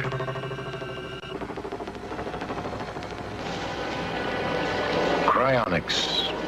There's experimentation now with the possibility. Tiptoeing in my Jordans. Tiptoeing in my Jordans. Did y'all know that Riff Raff got cryogenically froze? You ever seen Tiptoeing in my Jordans? Not joking. Go watch the video. You can tell he's cryogenically froze. He's the first rapper to be cryogenically froze. Remember Vanilla Sky? Would you like a ice cream cone of a Tom Coom? Ice Coom cone? Tom Coom. Ice Coom cone. Tom Coom. Frozen Tom Coom, basically, is what I'm trying to say. I can't make it work. Remember that? A Tom Coomsicle. Right? Has anybody seen Vanilla Sky? You know what I'm talking about? The movie's about cryogenics, if you didn't know. And Tom Coomsicles. That a body might be frozen and revived. If the frozen traveler awakes, what will he find? The advance of science tempts us to speculate on the Ice Coom cone. Vanilla Ice Coom. Tom. I cannot make it work. Make it work. Audience, make it work. Nature of the world which lies ahead. And the frozen time traveler, like all of us, looks to Tom tomorrow Coom. with hope for a better life. Tom Coom is literally the frozen time traveler in Vanilla Sky. The spaceport. They always show these Soviet cosmism art, like that's what the future is going to be, right? Like it's not going to be this awful dystopia. It's always just like perfect Star Trek looking stuff. Looking to the day when space travel is routine. When gleaming, elegant rocket ships. Very different future. The supersonic transport is to understand the consequences that what we do today determines what tomorrow will be.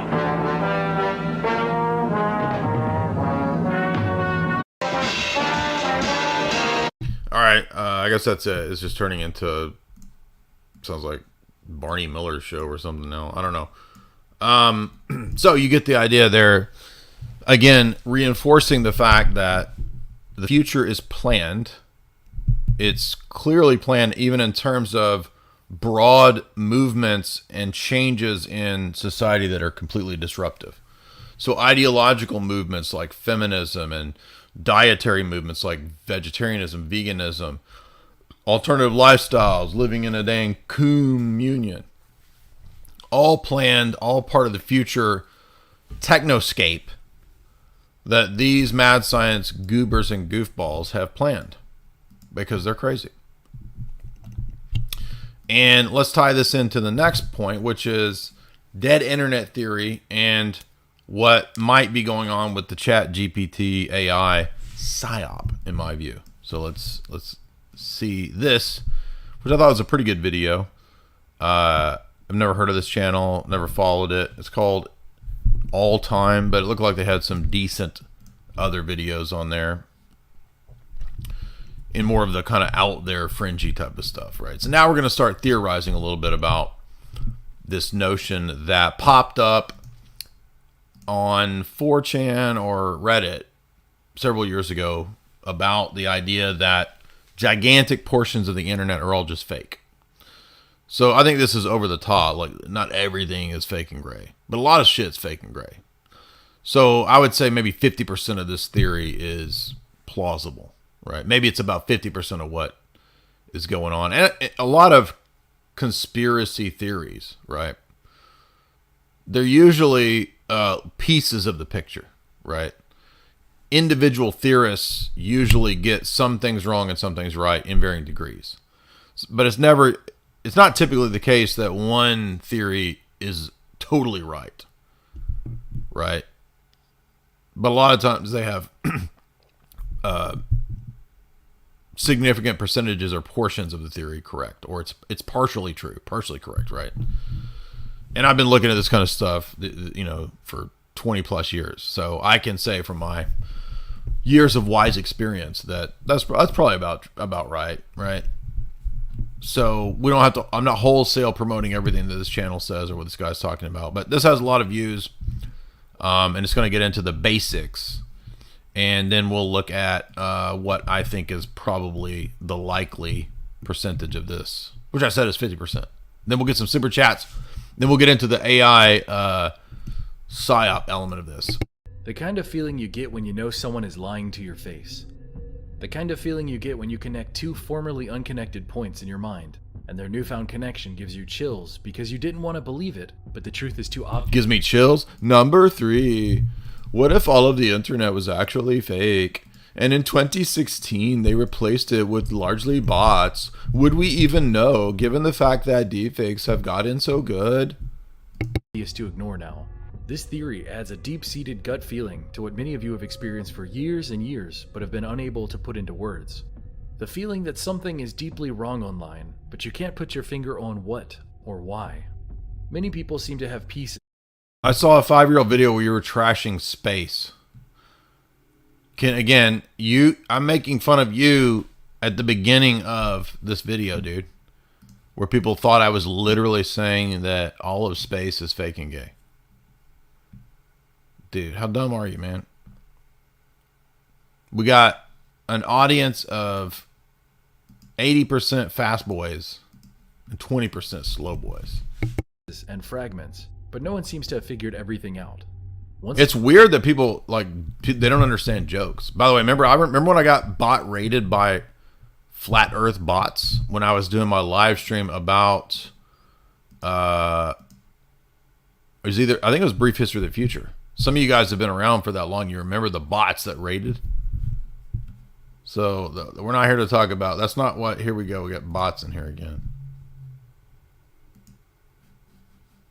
But remember when the bots raided my channel? Remember that? Creepy, as James LaFleur says.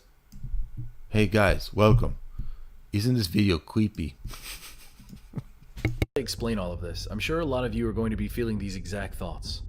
So I'm sorry if I break any worldviews with this video. It honestly isn't my intention. I, like so many others, just want the truth. So let's get right into the dead internet theory. Most of the internet is fake. This theory is a collection of a lot of and gay, right? That's the real that's the real theory. Ideas from many people. But credit must be given to Illuminati Pirate for bringing together so much of this information into a single thread. I'm going to discuss a lot of what he says, as well as pull a ton of information from a variety of sources and comments from all over the web. The simple explanation for the dead internet theory is that the vast majority of the internet is actually generated by artificial intelligence, in conjunction with paid... Now, this is where it gets a little strange. The majority of the internet? Well, how would you even know that? Now, maybe there's a lot of the internet in the freaking dark web or whatever, which I don't know anything about the dark web other than what Chills' videos have told me about the dark web. Have you ever gone onto the dark web? I do not recommend it. Creepy. right? By the way, I watch James LaFleur's videos now for entertainment far more than I do Chill's. So James has taken over my my Chill's spot in my life. There was a significant Chill's spot, and then Chill's became a rapper, and then I felt like James is keeping it real over there at the Impossible. This is the Impossible channel of James LaFleur. Everything is creepy. The Possible channel. It's hard to do his voice because he has a French Canadian accent, but I'll get it down. But he does say creepy. Anyway, I don't think that 80% of the internet's fake. I don't know where they came up with these numbers, but unless the whole dark web is somehow the real internet and it makes up 80%, and that's all a bunch of feds and weird creepy stuff, which I'm sure it is. That seems a little extreme. Media influencers in order to manufacture consumer. This is true though. This part, the internet 2, which I think is like the social overlay, right? That was about certain chosen influencers being able to take over the influence that previously would have been had via, if you remember, before social media, which I do. I mean, I remember, I've been here since before internets, okay? And the internet from like 2000 up to 2014, right? That's when it was dominated by still websites. And then they introduced the search engines to game and control what popped up in searches, right? That was going on pretty early. Then it turned into get rid of even the search engines capabilities, because everybody remembers, and I know this because I had a blog, and if you had a website, which I still do, prior to 2016, and it had to do with the whole Trump stuff, right? And the made up Russiagate stuff, which I was right about all that. I made videos immediately saying that it was all fake, the Russiagate stuff, and guess what? I was right. I posted that video many times. I did a whole like hour-long breakdown of how Russiagate was a big PsyOp and an intelligence disinfo campaign, and I was right. Anyway, but that's when they started demoting blogs and websites, because I saw it live time with my website, because I used to get at least 100,000 views a month, and sometimes it was even more than that. Sometimes it was 150, 200,000 views a month. And they started demoting anything like that wasn't the mainstream stories, and the justification for the alteration of all the Google stuff was because of Russia stealing the election, right? And it was all baloney. But they'd already done it, right? Remember all that? So you saw it first if you had a website, because you saw your website traffic just cut in half, basically. And then the purges came on the platforms next. Remember that? But one thing that we probably didn't really realize, and I didn't really realize, because I'm not really a techie kind of dude at all, right? Because I'm a chalk-taking dude. I'm not a silicon microchip sucking dude. I don't suck on microchips all day like some of these silicon boys do. I don't lick microchips and I don't lick motherboards. I don't drink the electrical milk from the teats of the motherboard in Silicon Valley like some of these boys. By the way, I watched Infinity Pool, and that was weird and gross. So I don't know if I can do a review of Infinity Pool. I think we had some people requesting that, but man, that was I think it was kind of Illuminate confirmed, right? If you saw Infinity Pool, because I won't go into that, but there was the whole breast scene that was weird and gross at the end. Anyway, so they changed the algorithm, and then they purged. Remember the waves of purges on YouTube channels, right? Remember that? And so basically I'm saying we need MySpace back. I'm just joking. I need to pimp my MySpace again, once again. Anyway, that was all partially to completely change the internet we now see, right? That's how this theory ties into it, because the dating of this theory is around the time of Russiagate 2016, 2017, right? And the whole just ridiculous nonsense story that Trump was elected because of a few bots that a bot farm bought in Moldova or somewhere, which wasn't even a Russian bot farm. It was basically a farmed out Vault 7 CIA bot farm. And number one, that's ridiculous. Number two, it was ridiculous to think that that's what got Trump the election, right? It's just preposterous. Anyway, but the media just ran with this for years. And that was the justification for changing the internet on a vast scale. As well as the Obama era treaty. Remember that, where they handed over ICANN to the United Nations? That was all part of what was going on at the same time. All this was going around the same time. 2016, 17, 18. So this theory is then saying that, oh, guess what? Also, there was this flooding of bots. And there were articles 10, 15 years ago talking about how they would create bots and sock puppet armies to influence public opinion, because we covered them on the earliest Boiler Rooms. We were covering those sock puppet written articles and sock puppet characters and bots that the Pentagon was rolling out back in 2013, 14. Because they were rolling out those influence bots for foreign conflicts relating to Syria, Assad, all this stuff, right? All the stuff that NATO basically runs still, right? They were saying they were going to roll out all these bots back then.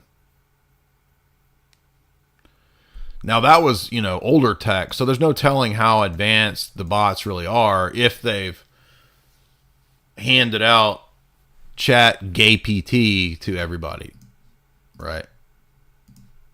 Which is ridiculous. I refuted that damn thing in about a minute. If you saw my video, I proved that in my video. Anyway, so do you remember, this is what Elon was talking about? I didn't even realize this until, remember when Elon took over Twitter, he was talking about the bot problem. He's talking about this. I didn't realize that until now. Because I read about things, but I don't know tech stuff. Like, I don't know about bots and all this kind of stuff. So other than what I read in, reports, like, I didn't know that Twitter was overrun with gigantic hordes of bots. Although I did know that there was a lot of fake accounts on Twitter. For example, do you remember when it came out that Obama's profile was like 80% fake bots followers? Remember that? And it came out years ago too, which I now realize is all part of this basically deceptive internet. It's basically internet, basically a damn lie now. Internet, you a lie. You a lie now, internet. Been freaking lying to me. Let's see if we can find that. Remember the article that was saying that all the views of Katy Perry and Rihanna were all fake? And it was in the Daily Mail. And it was like probably 7 or 8 years ago. I know they mentioned, I think, Rihanna. Have y'all heard of her? This artist called Rihanna. Let's see if we can find that old article. Daily Mail. Yes, here it is. 2012. 11 years ago. See, I remember this article from 11 years ago. Look at that. Now, that's just one example of this. Inflated views are all fake. Okay, yeah, everybody, who doesn't know this, right? But it's not just that. It's way more of a problem than this, is what I'm getting at. In this video, let's get into that. For an increasingly wider range of newly normalized products, as well as to dramatically sway public opinion. Now, this video is like making it like level 1 Reddit reader theory, right? Oh, like they're destroying the internet to make us into consumers.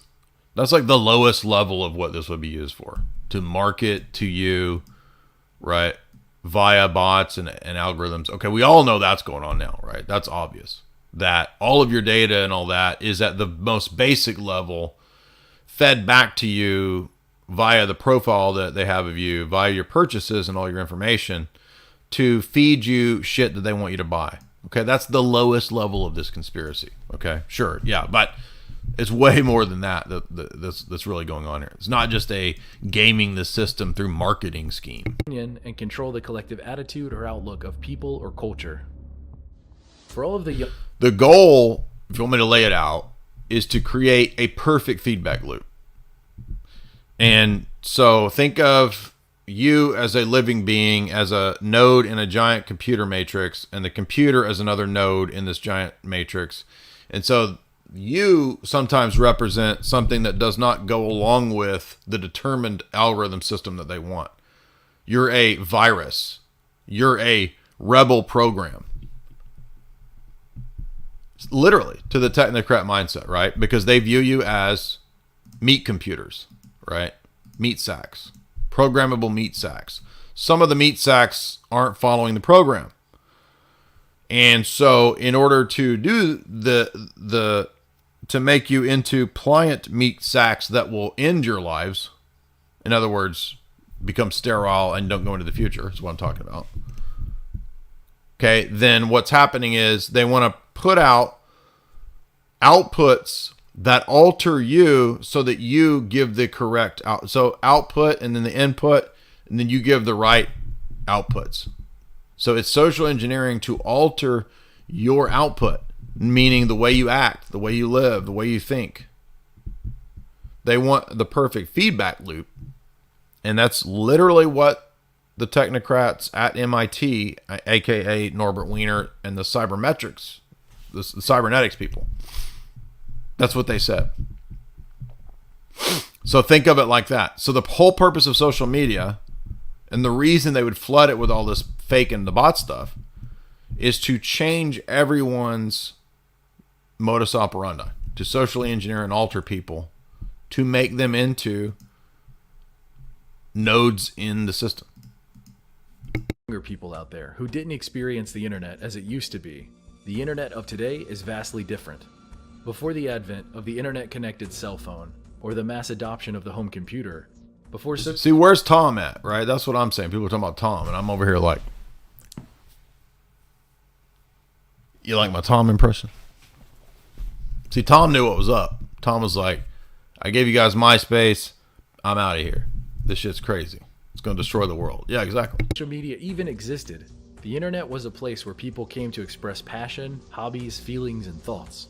It wasn't filtered or selectively shown to you based on what an algorithm thinks you want to hear. It also was. So I'm not the smartest guy in the world, but what if I think that guy might be the smartest guy? What if he actually is the smartest guy in the world? What if marketing bros are the smartest guys in the world? An echo chamber to reinforce your pre-existing beliefs, whatever they may be. That's what we mean by feedback loop, right? So the feedback loop isn't just to reinforce your pre-existing beliefs. It's also to eventually, over time, turn you and mold you into the beliefs that the system wants you to have, right? It's a long-term social engineering tool. It doesn't have to be that, right? It could be a tool for liberty and, self-education and self-sovereignty. All those, sure, yeah, it can be all those things too. But that's not what they want it for. And one thing that we've seen over and over and over from these people, what they do is they will roll out things under the guise of libertarian freedom, right? Silicon Valley itself is built on this whole libertarian idea. What that does is that attracts the creative, self-motivated individuals. They then build it up, and then the people who wanted and sucked off all of that energy and creativity, they then flip that and turn that into a control mechanism. Literally. Look at this platform right here. It was opened up for freedom and innovation and creativity. millions of people came on, built it up, then it flips and it turns into a complete top-down control mechanism. This is a consistent pattern that we've seen, and really all of Silicon Valley, in my view, is that, right? It has this libertarian layer on it, and then when the people come in with all their creativity, they don't know the bigger game plan. They build this nightmare system, and the nightmare system flips and turns on them. And then they've sold out and run away with their billions of dollars. But, I mean, what good is your billions of dollars going to do when all this destroys the world? It doesn't make it's irrational, right? But anyway, now that the system is built, though, I'm starting to think that part of the war here is on people that are creative. So the reason we're seeing the flooding of AI into the art space and into film and TV and movies and video games, blah, blah, blah, is because it's actually intended to crush and destroy the creative element in human beings. I'm not joking. And some of the MK Ultra doctors even talked about controlling the imagination, like Gregory Bateson. And so I think for a long time, entities like Disney existed as things to control the imagination. Now they're moving into the phase of crush the human spirit, human creativity, and imagination. So that it's going to the next level. And that's what actually Klaus and Harari even said that, right? We don't need human free will anymore. Free will is an illusion. It doesn't even exist. And so what I'm saying is, I think they're going to basically disrupt and ruin the internet from within, so that they can bring in Internet Era 3, which will be some kind of control, track, trace. You can't even use it unless you sign on with some kind of private keys or biometric identity or something. It wasn't created to keep you locked into a website or an app for hours. You see, that's what the big social media things exist to do.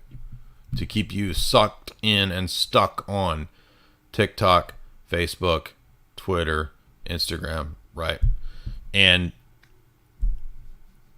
the reason they threw such a fit, and you can say, oh, it was a long-term PsyOp. Oh, yeah, okay, whatever. I don't know. Maybe it is. But you can tell they obviously threw a fit just for Twitter getting exposed and having a little bit of freedom. They're freaking out. Which, again, whatever you think of Elon and all that, the point is that proves this point, which is that it's all erected now for basically social engineering and mind control, ultimately. And the long-term game is, I think, to disrupt the internet as it is. Hours every single day. The internet was a collection of human thought, both right and wrong. And what you found and enjoyed was up to you. It wasn't monetized. The point of it wasn't to get as many clicks as possible or to keep you engaged for as long as possible. It used to be neat to just find like endless cool websites that people had designed. Remember that era of like 2010? And you could just search and research whatever you were interested in for endless hours, right? On and on and on. And now, you can find good search engines that still kind of work like that. But they've intentionally destroyed the search engines. They don't work. They just pull up like just mainstream bullshit, right? And you can't find the stuff that unless you know exactly where to go, right? A lot of old archived information and research is just gone. And that's obviously by design. The internet was whatever you made it. One doesn't realize that they're living in the Wild West until that wild is taken away from them. Just as such, most of us didn't realize that the freedom of expression of the old internet that we all enjoyed would someday disappear. But here we are.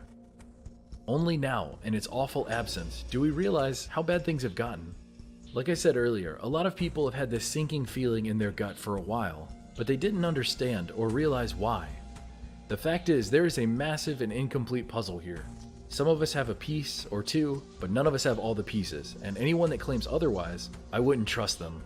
This incomplete puzzle connects us all, so it's in our best interest to try to find as many pieces as possible. These days, the internet feels so empty and devoid of people. Have you ever noticed that? Truly hear me out here. The internet feels devoid of content. It's safe, sterile, bland. There is nowhere to go, nothing to do, see, or read. There are no Yeah, so I mean, I used to have like a whole litany of sites I read regularly, and some of those sites still exist, yes. But this does ring true for I think a lot of people who, have been using the internet for a long time. Like maybe if you're young, you weren't doing research on the internet in 2005, right? Well, I was, so I remember how all this operated prior to the existence of things like Facebook, right? Experiences anymore. It's a collection of 10 or so websites or apps that everyone visits over and over again until they go to sleep, only to do it again the next day. This was all part of the entrainment on purpose, which the designers of the big social media companies said they did on purpose. So basically, they were already admitting that the purpose was to destroy the internet as it was at that time. It's a series of empty husks. The internet seems gigantic, but it's more like a hot air balloon, because there's nothing inside. Now that is the case. You see and the argument here is that this is post 2016. The same repeated threads and pictures and similar replies reposted over and over again across the years, to the point that it's unremarkable anymore. All of your friends enjoying the same funny video as you, the same talking point shared repeatedly over and over online, or how every day something new is trending, so you better jump in and give your take on it. Now, the trending thing is a big part of it, too, for control, right? Because there didn't used to be, at every social media website, what was trending. And then, of course, it came out that what was trending is all staged and faked and bought and all that kind of stuff, right? It's not really trending. And they've been boosting and posting goobers and grifters and degenerates for years as if they're trending and popular, and they're not, but it works. People believe that is the case. Every day it's something, and that's why there's the power of social engineering through all this stuff, right? People think that Goober XYZ has 50 million followers and is the most important person on the internet because they are Bruce Jenner and put makeup on and stare into a camera. And that's not what people don't actually want that, but you're told that that's what you want. So the conversation can never linger too long. There's always the next new or shocking or unusual thing everyone is talking about. That, again, the infinite scroll and the idea of being completely discombobulated with no fixity, that was a social engineering PsyOp technique by the tech elites, by Silicon Valley people. They'd even talked about doing it that way. They said it fed that whole dopamine addiction thing, and you never actually gain knowledge by doing this. And people are like, how come you don't reply to my tweets? Why don't you retweet me? Because I rarely ever reply to anyone on these things. Because I read in 2005, 6, Hoffman was predicting this very thing. He was saying that they would do this with the never-ending scroll and with the infinitude, but it's not actually an infinite amount of it. He was at that time talking about an infinite amount of information in the old internet, right? And now it's not even that. It's an infinite scroll of pseudo-information and pseudo-intellectualism. And wow, what a powerful technique for mind control on so many levels. I'm sure everyone watching this has heard of a news story that sounds like the one that they've heard 1,000 times before, but this time it's new and shocking and unusual. It boggles the brain. That's because bots have been writing the news for a long time. And we covered those old articles 10 years ago, or 8 or 9 years ago in Boiler Room, 2014, 15, where they were saying they were already writing news articles.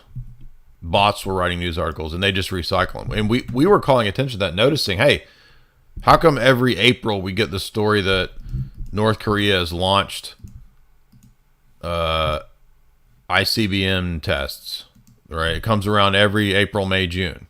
We get the whole watch this summer. See if we don't get the early to midsummer. Kim Jong is testing a missile. Okay, I've been watching the news for 20 years. What's another classic that we see? Discovery of life on Mars. That's been recycled since I was in high school. I remember being in freaking high school and it came on freaking CNN. And you guys remember I did a live stream where I actually found it? I found the Bill Clinton life on Mars clip. Let's see if we can find it. I couldn't believe I remembered it. Remember this? 99? Maybe I was already out of high school. And it was in the 90s. But hell, they probably recycled it in the 90s. 96. I was right. How many times have they recycled this ridiculous, stupid-ass story since the freaking 90s? Now, if you want to talk about space being fake and gray, well, here you go. We found life on Mars. How dare you? And by the way, when I saw the alien craft, it looked like it was a cigar shape. And if you know about cigar shapes, then you know about me and Monica Lewinsky. Right. Haha. That was an easy one. I mean, is that good memory or is that good memory? Right. 96, I was a junior in high school. And I remember this stupid, because it was on the news. It was like, life on Mars, dude. Whoa. And Bill Clinton came on. Here it goes, right? I told you. Good afternoon. Now, how many times have they recycled this completely stupid story, which is completely made up? I'm not joking. Like every year or two. Scientists from NASA have discovered the possible discovery of maybe potentially confirmed life on Mars. I'm glad to be joined by my science and technology advisor, Dr. Jack Gibbons, to make a few comments about today's announcement. And you're all fake and gray. You're all fake and gray. This is the product of years of exploration and months of intensive study by some of the world. And I inserted that cigar-shaped craft inside. Oh, excuse me, never mind. That's a different cigar. Anyway, you can go watch this, but there it is. And I don't remember if I was walking through home class or what, but they made a big deal about this in 1996, right?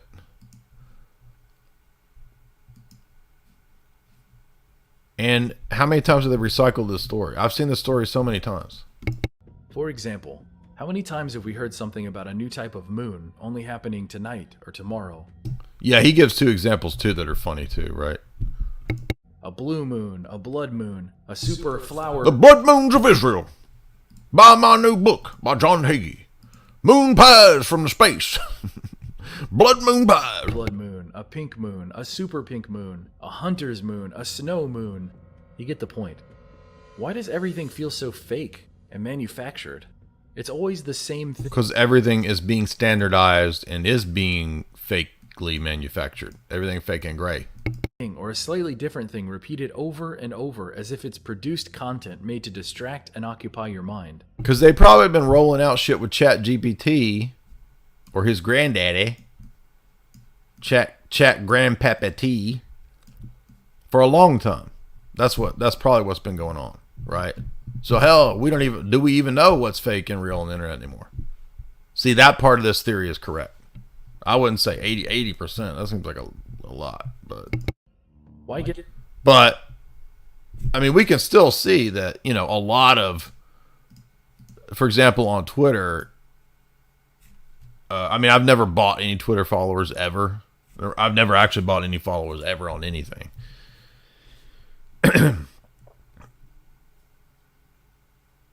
So, but that doesn't mean that you're not getting bought followers, right?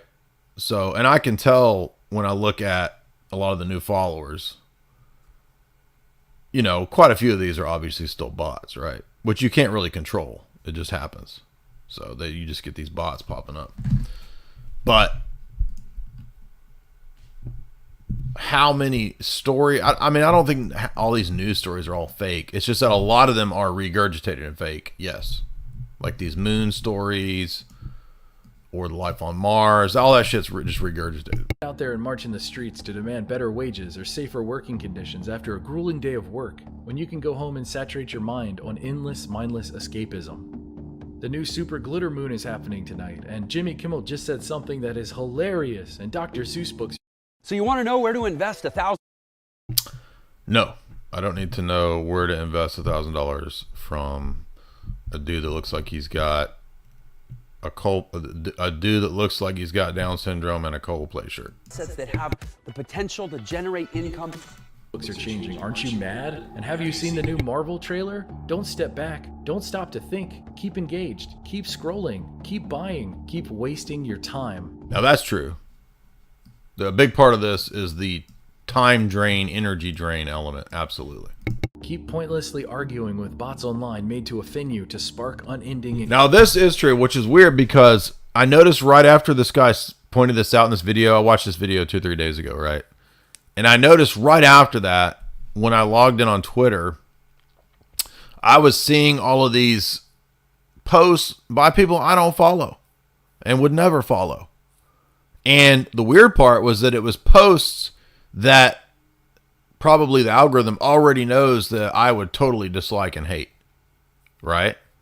I'm not joking. Like, I log in and I see like trad cat and Calvinist posts popping up at me. Not even about not even mentioning me, just like by random trad cat Calvinist profiles, right?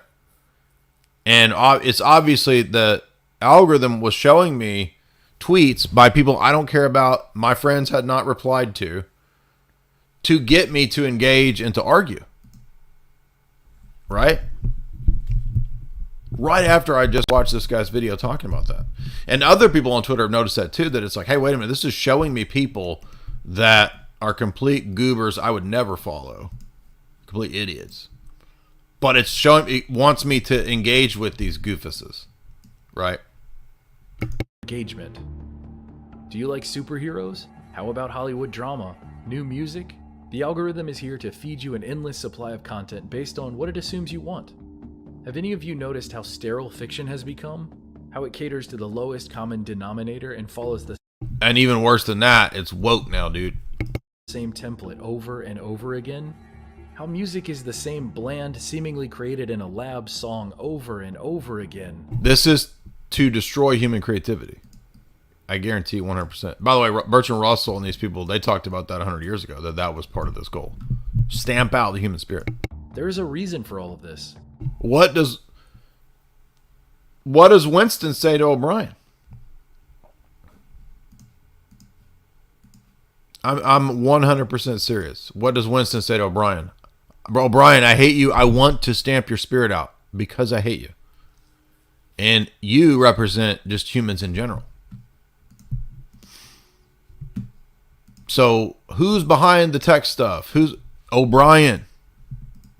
That is the spirit and mindset of the people behind this, pushing this. Do you understand that? Have you not read the chapter? One of the most important chapters in all literature ever. Did you watch my video on it? Do you even read books? Does anybody even care?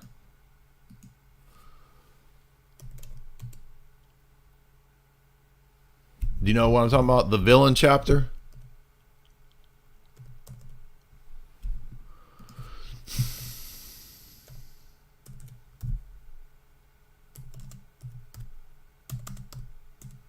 Because it's not just it's a discussion, a profound discussion of metaphysics that you wouldn't expect in the midst of a dystopian novel, the most famous novel or top 5 of the 20th century, right? So there's that. And everything that O'Brien says in the novel ties directly into this point right here about the destruction of human creativity and creative individuals and so forth via the rollout of synthetic creativity and AI replacing and destroying everything, right? Amazingly important chapter on, let's see which chapter it is. I think it's towards the end where they're debating metaphysics. So let's see, section 3 of chapter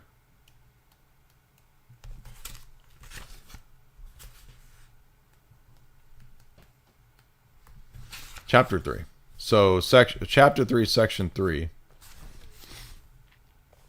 and it begins where they're talking about there are 3 stages in your reintegration, said O'Brien: learning, understanding, and acceptance. It's time for you to enter the 2nd phase. And he's at the ministry of love, which is torturing him. So you notice everything's inverted, right? War is peace, slavery is freedom, love is torture. And this is the chapter where he talks about the priests of power. It's just pure, the end goal is power for power's sake. He says, by the way, he says dinosaurs are fake. Do you know that? In that chapter? O'Brien says, if I tell you that dinosaurs existed, you'll believe in dinosaurs. And that's why most people believe in dinosaurs, because we told them they exist. And then it goes into this really deep discussion of the fallacy of authority and the metaphysics of power, the brotherhood, the secret society that is the inner party, right? It's an amazing chapter. So if you've not read it, go read it. And it helps to explain the absolute pure evil from which the technocrats come. Algorithms and computer programs have been manufacturing content now for at least a decade that we know of. It's the Wizard of Oz mindset. Once you take a step back and the curtain has been pulled and you see it for what it really is, you can't go back to the way you used to think. It's like knowing Santa isn't real. No matter what you do, you can't make it real anymore. An interesting detail that Illuminati Pirate brought up was anime, and I'm going to include manga as well, and why it's so popular and beloved today. The reason why is because it is such a complex and passion-driven art form. More often than not, the art and story in manga are all created by one person on a weekly basis. There are actual humans behind this content, and because of that, it's so much more enjoyable than so much of the generic computer-created nonsense that is shoved in our faces. There might be some truth to that. And maybe that's why people still enjoy comic books, right? Now, of course, obviously, Marvel and the big comic companies are all completely 100% woke soy establishment garbage, right? But, you know, there's still independent artists and people out there that people enjoy. I'm not particularly into comic books, but I have friends that are, you know, professional artists and graphic novel guys. Friends for a long time, and you know they describe the horrors of this whole genre, but I think there'll always be, you know, people who appreciate human authentic art. So I'm not completely dystopian when it comes to this stuff. It's just that they're trying to really condition everybody to accept all this garbage via like what we see in Brave New World, right? Because in Brave New World, you can't do your own art. Or there's no such thing as art and creativity. Like the music's all made by computers. The movies are all just basically prawn and explosions, right? And you can't do. There is no artistic creativity and expression in Brave New World. Certainly not in 1984, right? But today, something intuitively inside of us recognizes that. So side note, watch a really good anime if you haven't. You'll know right off the bat how different it feels compared to anything else on TV. It's got heart and soul and purpose. But let's go deeper into the internet side of things. Let's talk about YouTube. For the younger people watching this, YouTube used to honestly be about expressing yourself. It was random people in front of a camera talking about how they felt or what they've experienced. It was real, it was organic, it wasn't about trends. Nowadays, if you talk about the wrong thing, your video gets demonetized. If you say the wrong thing, your video gets removed. You can speak freely as long as you're okay with being suppressed in the algorithm and no one sees your content. The views, the clicks, the growth on YouTube, it's all nonsense. I did YouTube for 7 years before I got as big as I am today, and it's completely artificial. That's what blew my mind. That was the difference between me not succeeding and succeeding, was realizing that fact. It's all fake. Say the right things and push the right content and you'll succeed. You go with the way the wind is blowing. But if you stand in the face of that wind, you'll be standing there alone with 20 views. And this is not me complaining. These are objective facts. Look at almost any channel you subscribe to and take a look at their views. Individuals are being pushed away in favor of corporate news, corporate music, and... It's amazing that we've reached over 100. Now, there's no telling what we'd be at, right, if we weren't suppressed, because you know we are. And just think about, yeah, have I seen Flip City magazine? Yeah, they did a whole issue about me. And yeah, I love those guys. Really cool dudes over at Flips. Shout out to Flip City Magazine. But yeah, I mean, there's no telling what kind of subscriber base we'd have if we weren't, flagged and throttled and all that. Safe and inoffensive content that makes money. Another creepy angle regarding YouTube and other forms of media are deepfakes. Not only can computers and AI replicate faces accurately, but now voices as well. The safest thing to assume is that the technology we see in the mainstream today was created 10 to 15 years before we ever saw it. So this is what's going to tie into the next final video, which is the role of the AI being rolled out in the ChatGPT, right? So what he's saying here about deep fakes and deep voice fakes and all this stuff, the reason this is, I've been thinking about, like, why are they rolling all this out? And you can say, oh, well, it's, her, and it's Blade Runner 2049, and you're going to get your fake iOS girlfriend and all this kind of stuff. Okay, yeah, but I think there's this element to where, like Klaus says in terms of CyberPolygon, right? There will be the cyber pandemic. It will be far worse than the COVID-19 crisis. The COVID-19 crisis will pale in comparison to the cyber pandemic that is coming. So again, these pandemic collapse of the internet leads then to the new Internet 3, whatever that's going to be, which the next video will explain. So just imagine what AI can do now, what we won't be able to comprehend for years. It's so creepy to think about. Fake people, fake comments, fake faces, fake articles. It's terrifying. How much of the internet is actually real? People, events, news, so many things could be completely fictional. And I mean, honestly, how would we know? April 15th. So what I'm getting at, right? They want it to be this way because now the internet will lose all credibility. You see.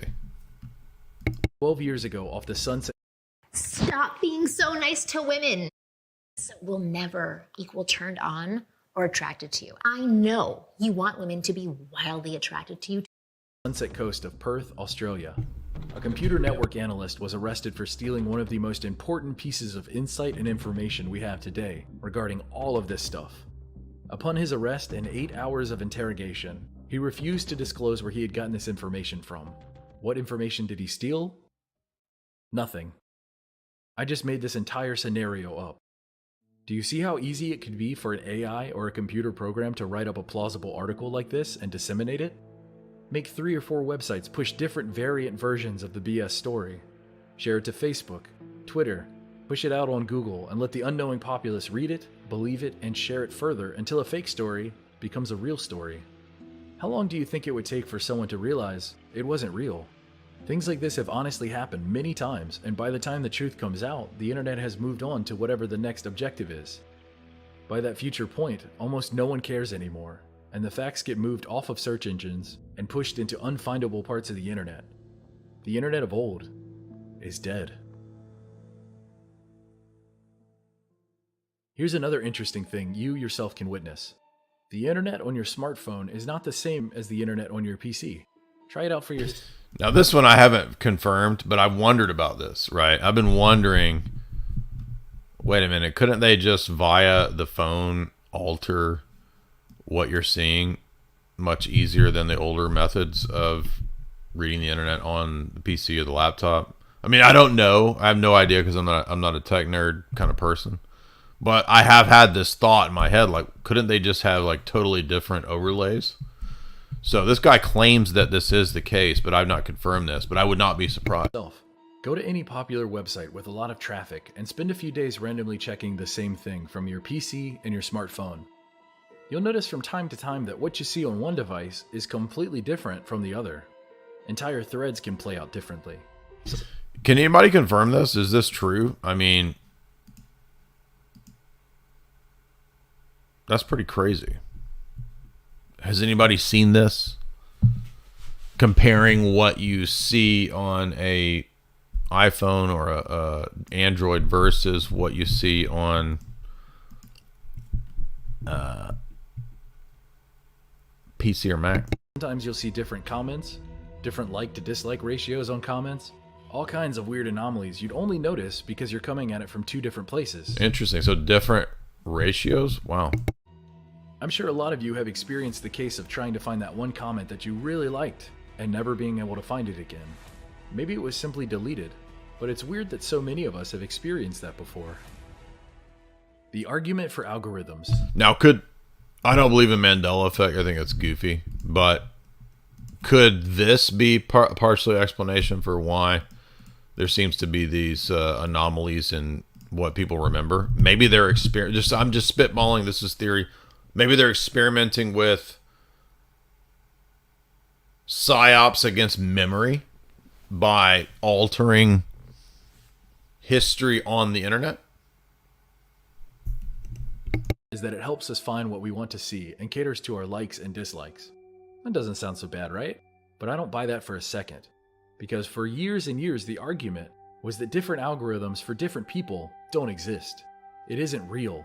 What are you talking about? Well, years later... Well, we know that's true.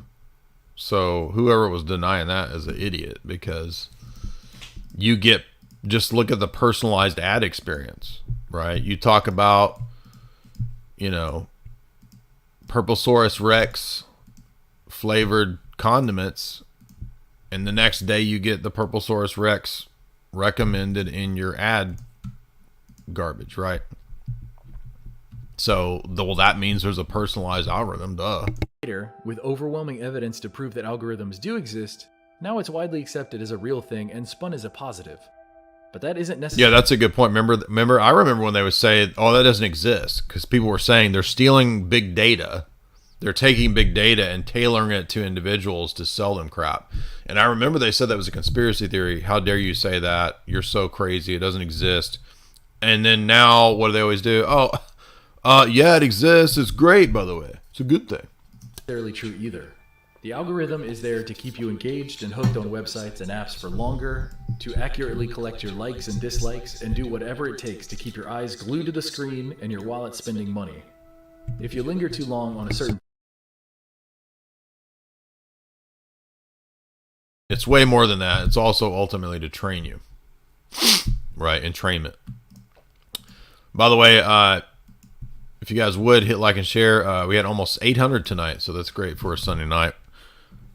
We've been looking at the documentary Future Shock, the dead internet theory, and then a little bit of how that might tie into Klaus's CyberPolygon, and then how that will relate perhaps to the ChatGPT, why this is being rolled out, which in my view is a PsyOp, to get you to think that you're having a relationship with an evolving, super cool Scarlett Johansson AI that loves you and that you can marry in the next 5 years. That's all PsyOps, because if we get a big CyberPolygon or whatever, and if they flood the internet with fakes and synthetics and bots and AI art, blah, blah, blah, then now the whole internet will be unreliable.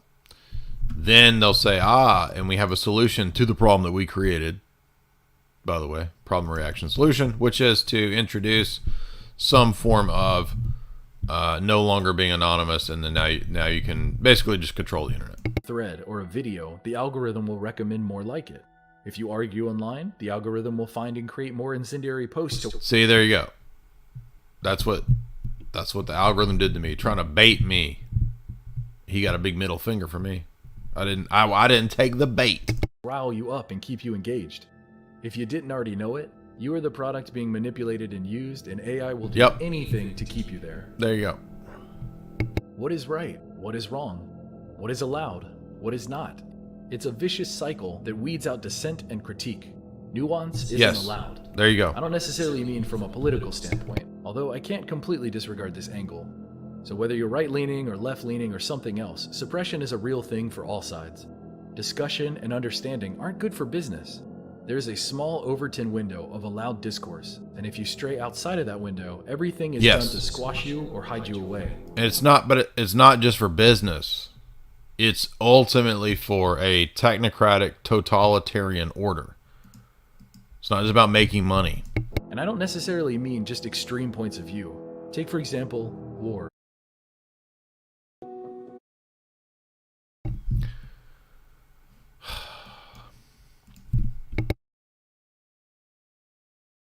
awful. So many innocent lives are lost and trillions of dollars are wasted. For what? Profits for corporations and defense contractors, and territory for the geopolitical chessboard, but nothing that directly helps you or I. But advocate against war, or try to make changes to stop war, and the entire internet will miraculously find a way to critique you, destroy you, and silence you. You are just one small voice in a sea of manipulation, money, and power. Have we not seen this on total global scale in the last year? And if you were, reading and studying about these wars going back to World War, well, no, not literally World War II, but when I was alive, during Gulf Storm, right? During Operation Desert Storm, all that stuff. I said Gulf Storm, Operation Desert Storm, Iraq, right? That's when I first started getting interested in these topics, was right after the Big 9 event. So then Afghanistan and Libya and Syria, all these different hotspots, right? If you've studied and followed this information and what the wars are really about and all that, then you've seen the shift in how media, which used to be, for example, against Bush's war, overnight flipped and then supported Bush's war agenda, right? And a lot of people saw that back at the time. And then eventually media completely became a pro-war type of thing. And that's not all. The AI and algorithms are used to push public opinion. World news is pushed only by a handful of specific people, carefully selected and manicured for you. That's Operation Mockingbird, right? Going all the way back to World War II. Right after World War II, they created the networks that would then enforce Operation Mockingbird via all of those OSS, old boy networks. And the same structure of control is what still exists, right? Every hot button issue, there is a deliberate and more often than not manufactured angle which is going to be pushed towards you to keep you fighting rather than collectively coming together. Let's briefly talk about the recently ended conflict. The fact of the matter is that no matter what time we left that country, it was going to collapse. 10 years ago, today. Anyway, we're going to stop there because I think everybody here knows that, but you can go watch that video. The rest of that video is pretty good. He's got a series on dead internet theory. So I don't really think that 80% of the internet is dead, but basically the underlying argumentation there is correct. Now, this other video that Slowboy found, which is really good, gets into what I've been thinking and what I argued a few weeks ago on Boiler Room was what they might be doing and planning via the rollout of all the AI crap. Raiden, are you having fun playing with the new AI toys?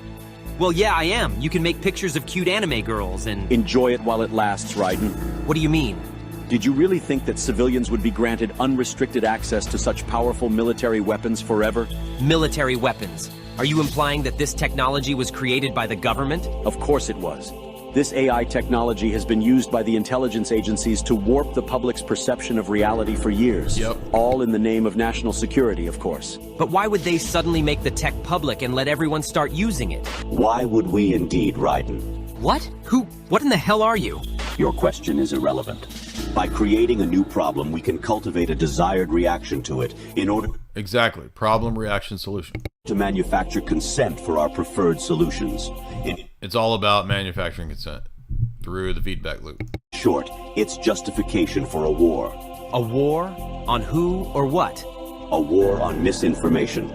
By arming the public with these AI weapons, everyone becomes a... And do you remember in CyberPolygon, that's what Klaus says? He says that when there is the big internet pandemic, whatever that is, collapse of the internet, the people who question it and don't go along with the approved narratives are called info-terrorists, basically. Potential enemy combatant. Then we will have justification for unprecedented... The NATO document, by the way, says the exact same thing, right? If you disagree, you are an enemy combatant.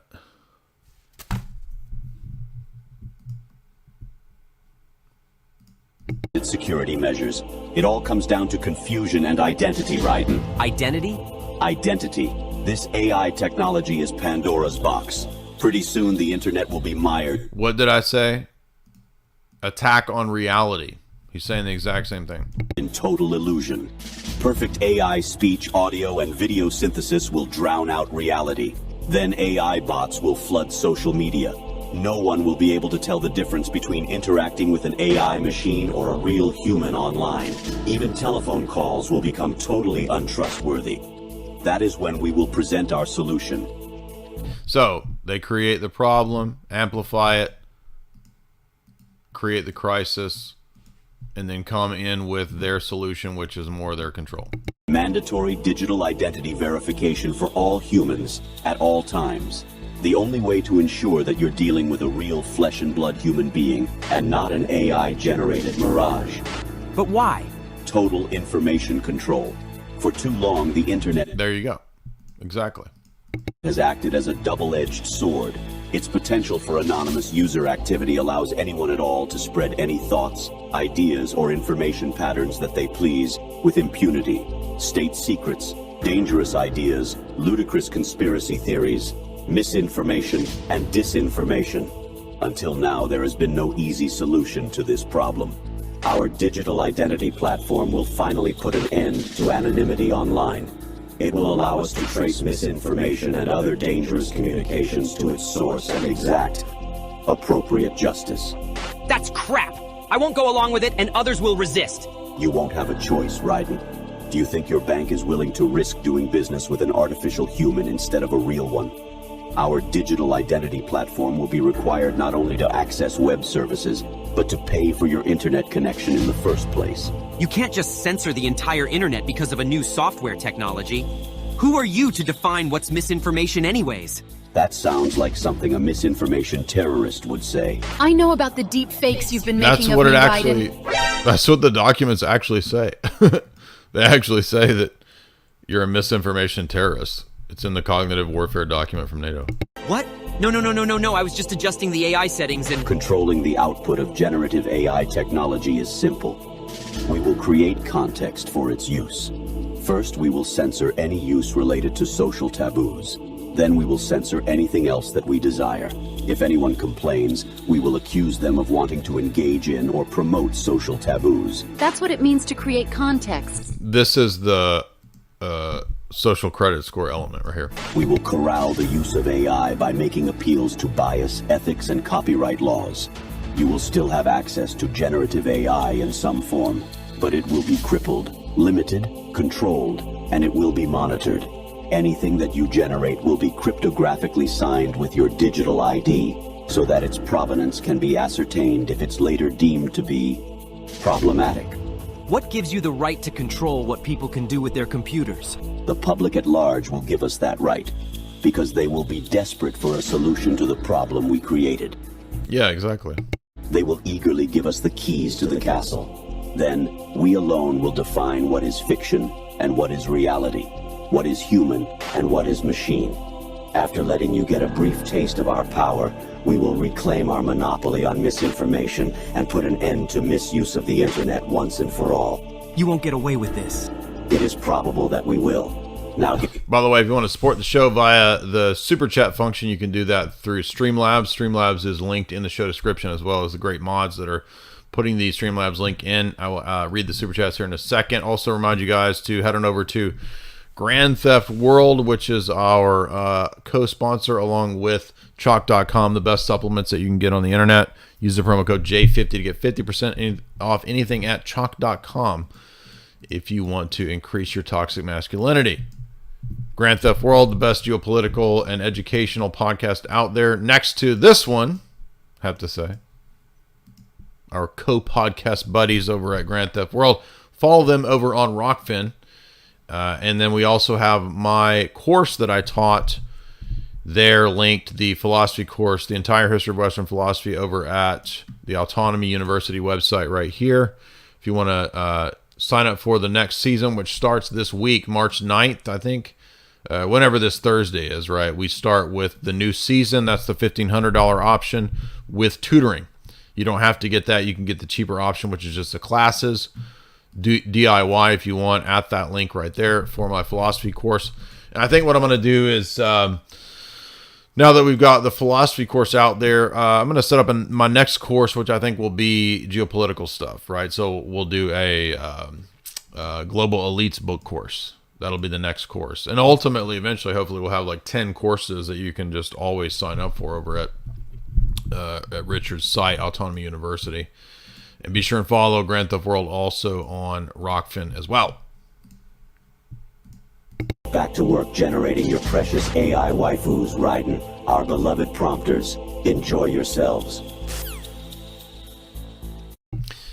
I don't know who made that, but that was a genius little skit there that lays out exactly what I've been thinking. So there is that video if you want to watch that video. Let's get to these. Last time we had a super chat come at the end, and it was from Keaton, $30. Here's some money to buy Homo Deus by Noah Harari. Yeah, I'll get that. That will be one of the global elite texts. It will vindicate what you say and give context. Yeah, thank you. I'll get that, Keaton. Charisma Mysterion, $5 says nothing. Thank you. Kristen, $5. Thank you for being you. Thank you for being you. Manel, $3 says nothing. BMX 1966, $20 says great stuff. Thank you so much, Manel. Rachel, $5 and sends a link to a Rumble video on, I can't copy and paste on Streamlabs, but says this is a good video on the Fabian Society. The British accent got me after a while, but it's worth watching. Cool. Yeah, I'll try to find that link and give it a run later. Viridian, $20. Sing it, brah. Well, you got free singing tonight. So thank you for that super chat. Surplus Guy, $10. Thank you, Surplus Guy. And pretty cool to get what we got up to about almost 800 on a Sunday night. So that's really cool. Thank you, guys. If you would hit like and share. And then we got J Mel, $40. Was the film just a gig for Orson Welles, or did he endorse this at all? Are you talking about F for fake, or are you talking about this Future Shock documentary? That I couldn't tell you. That's a good question. Awesome stream. Well, thank you so much, J Mel. You are, as often is the case, the top super chatter of the night. New subscriber, $10. Thank you for posting this. Now I know I want to unsubscribe. Exactly. That's how it works. The new subscriber is now the new unsubscriber. So shout out to you. TB, $7.35. God bless. You need to get Justin Trudeau on chalk.com. I think if Justin Trudeau took chalk.com, he would just melt into a little puddle of Soylent. So I don't think he's going to go anywhere near. So it's like kryptonite for old Justin. Christian Perspective, $10. I am reading Plotinus's 6th Aeneid. He makes a declaration that he says unity and number over essence and essences. Could be... I lost my place. Could this be viewed as saying that unity precedes identity? Probably. I think Plotinus would say something like that, right? Identity would relate to the particular. And so he wouldn't attribute particularity or identity or anything at all to the one, which is aperon, I think. Is this the problem that Christ balances in himself?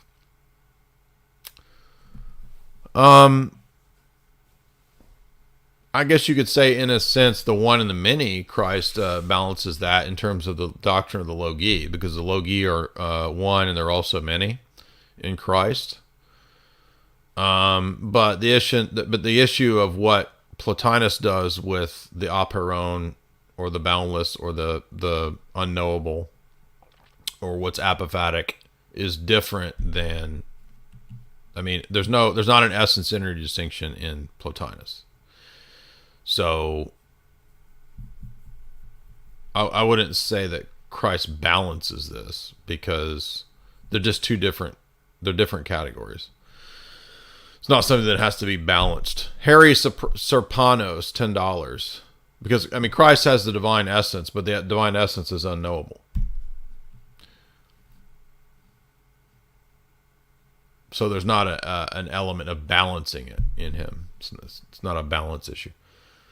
Harry Serpanos, $10. God bless you, Jay. Keep up the good work at exposing sheep media that is trying to strip us of our free will. Well, it's far more than sheep media. It's actually a technocratic plan to literally change human beings.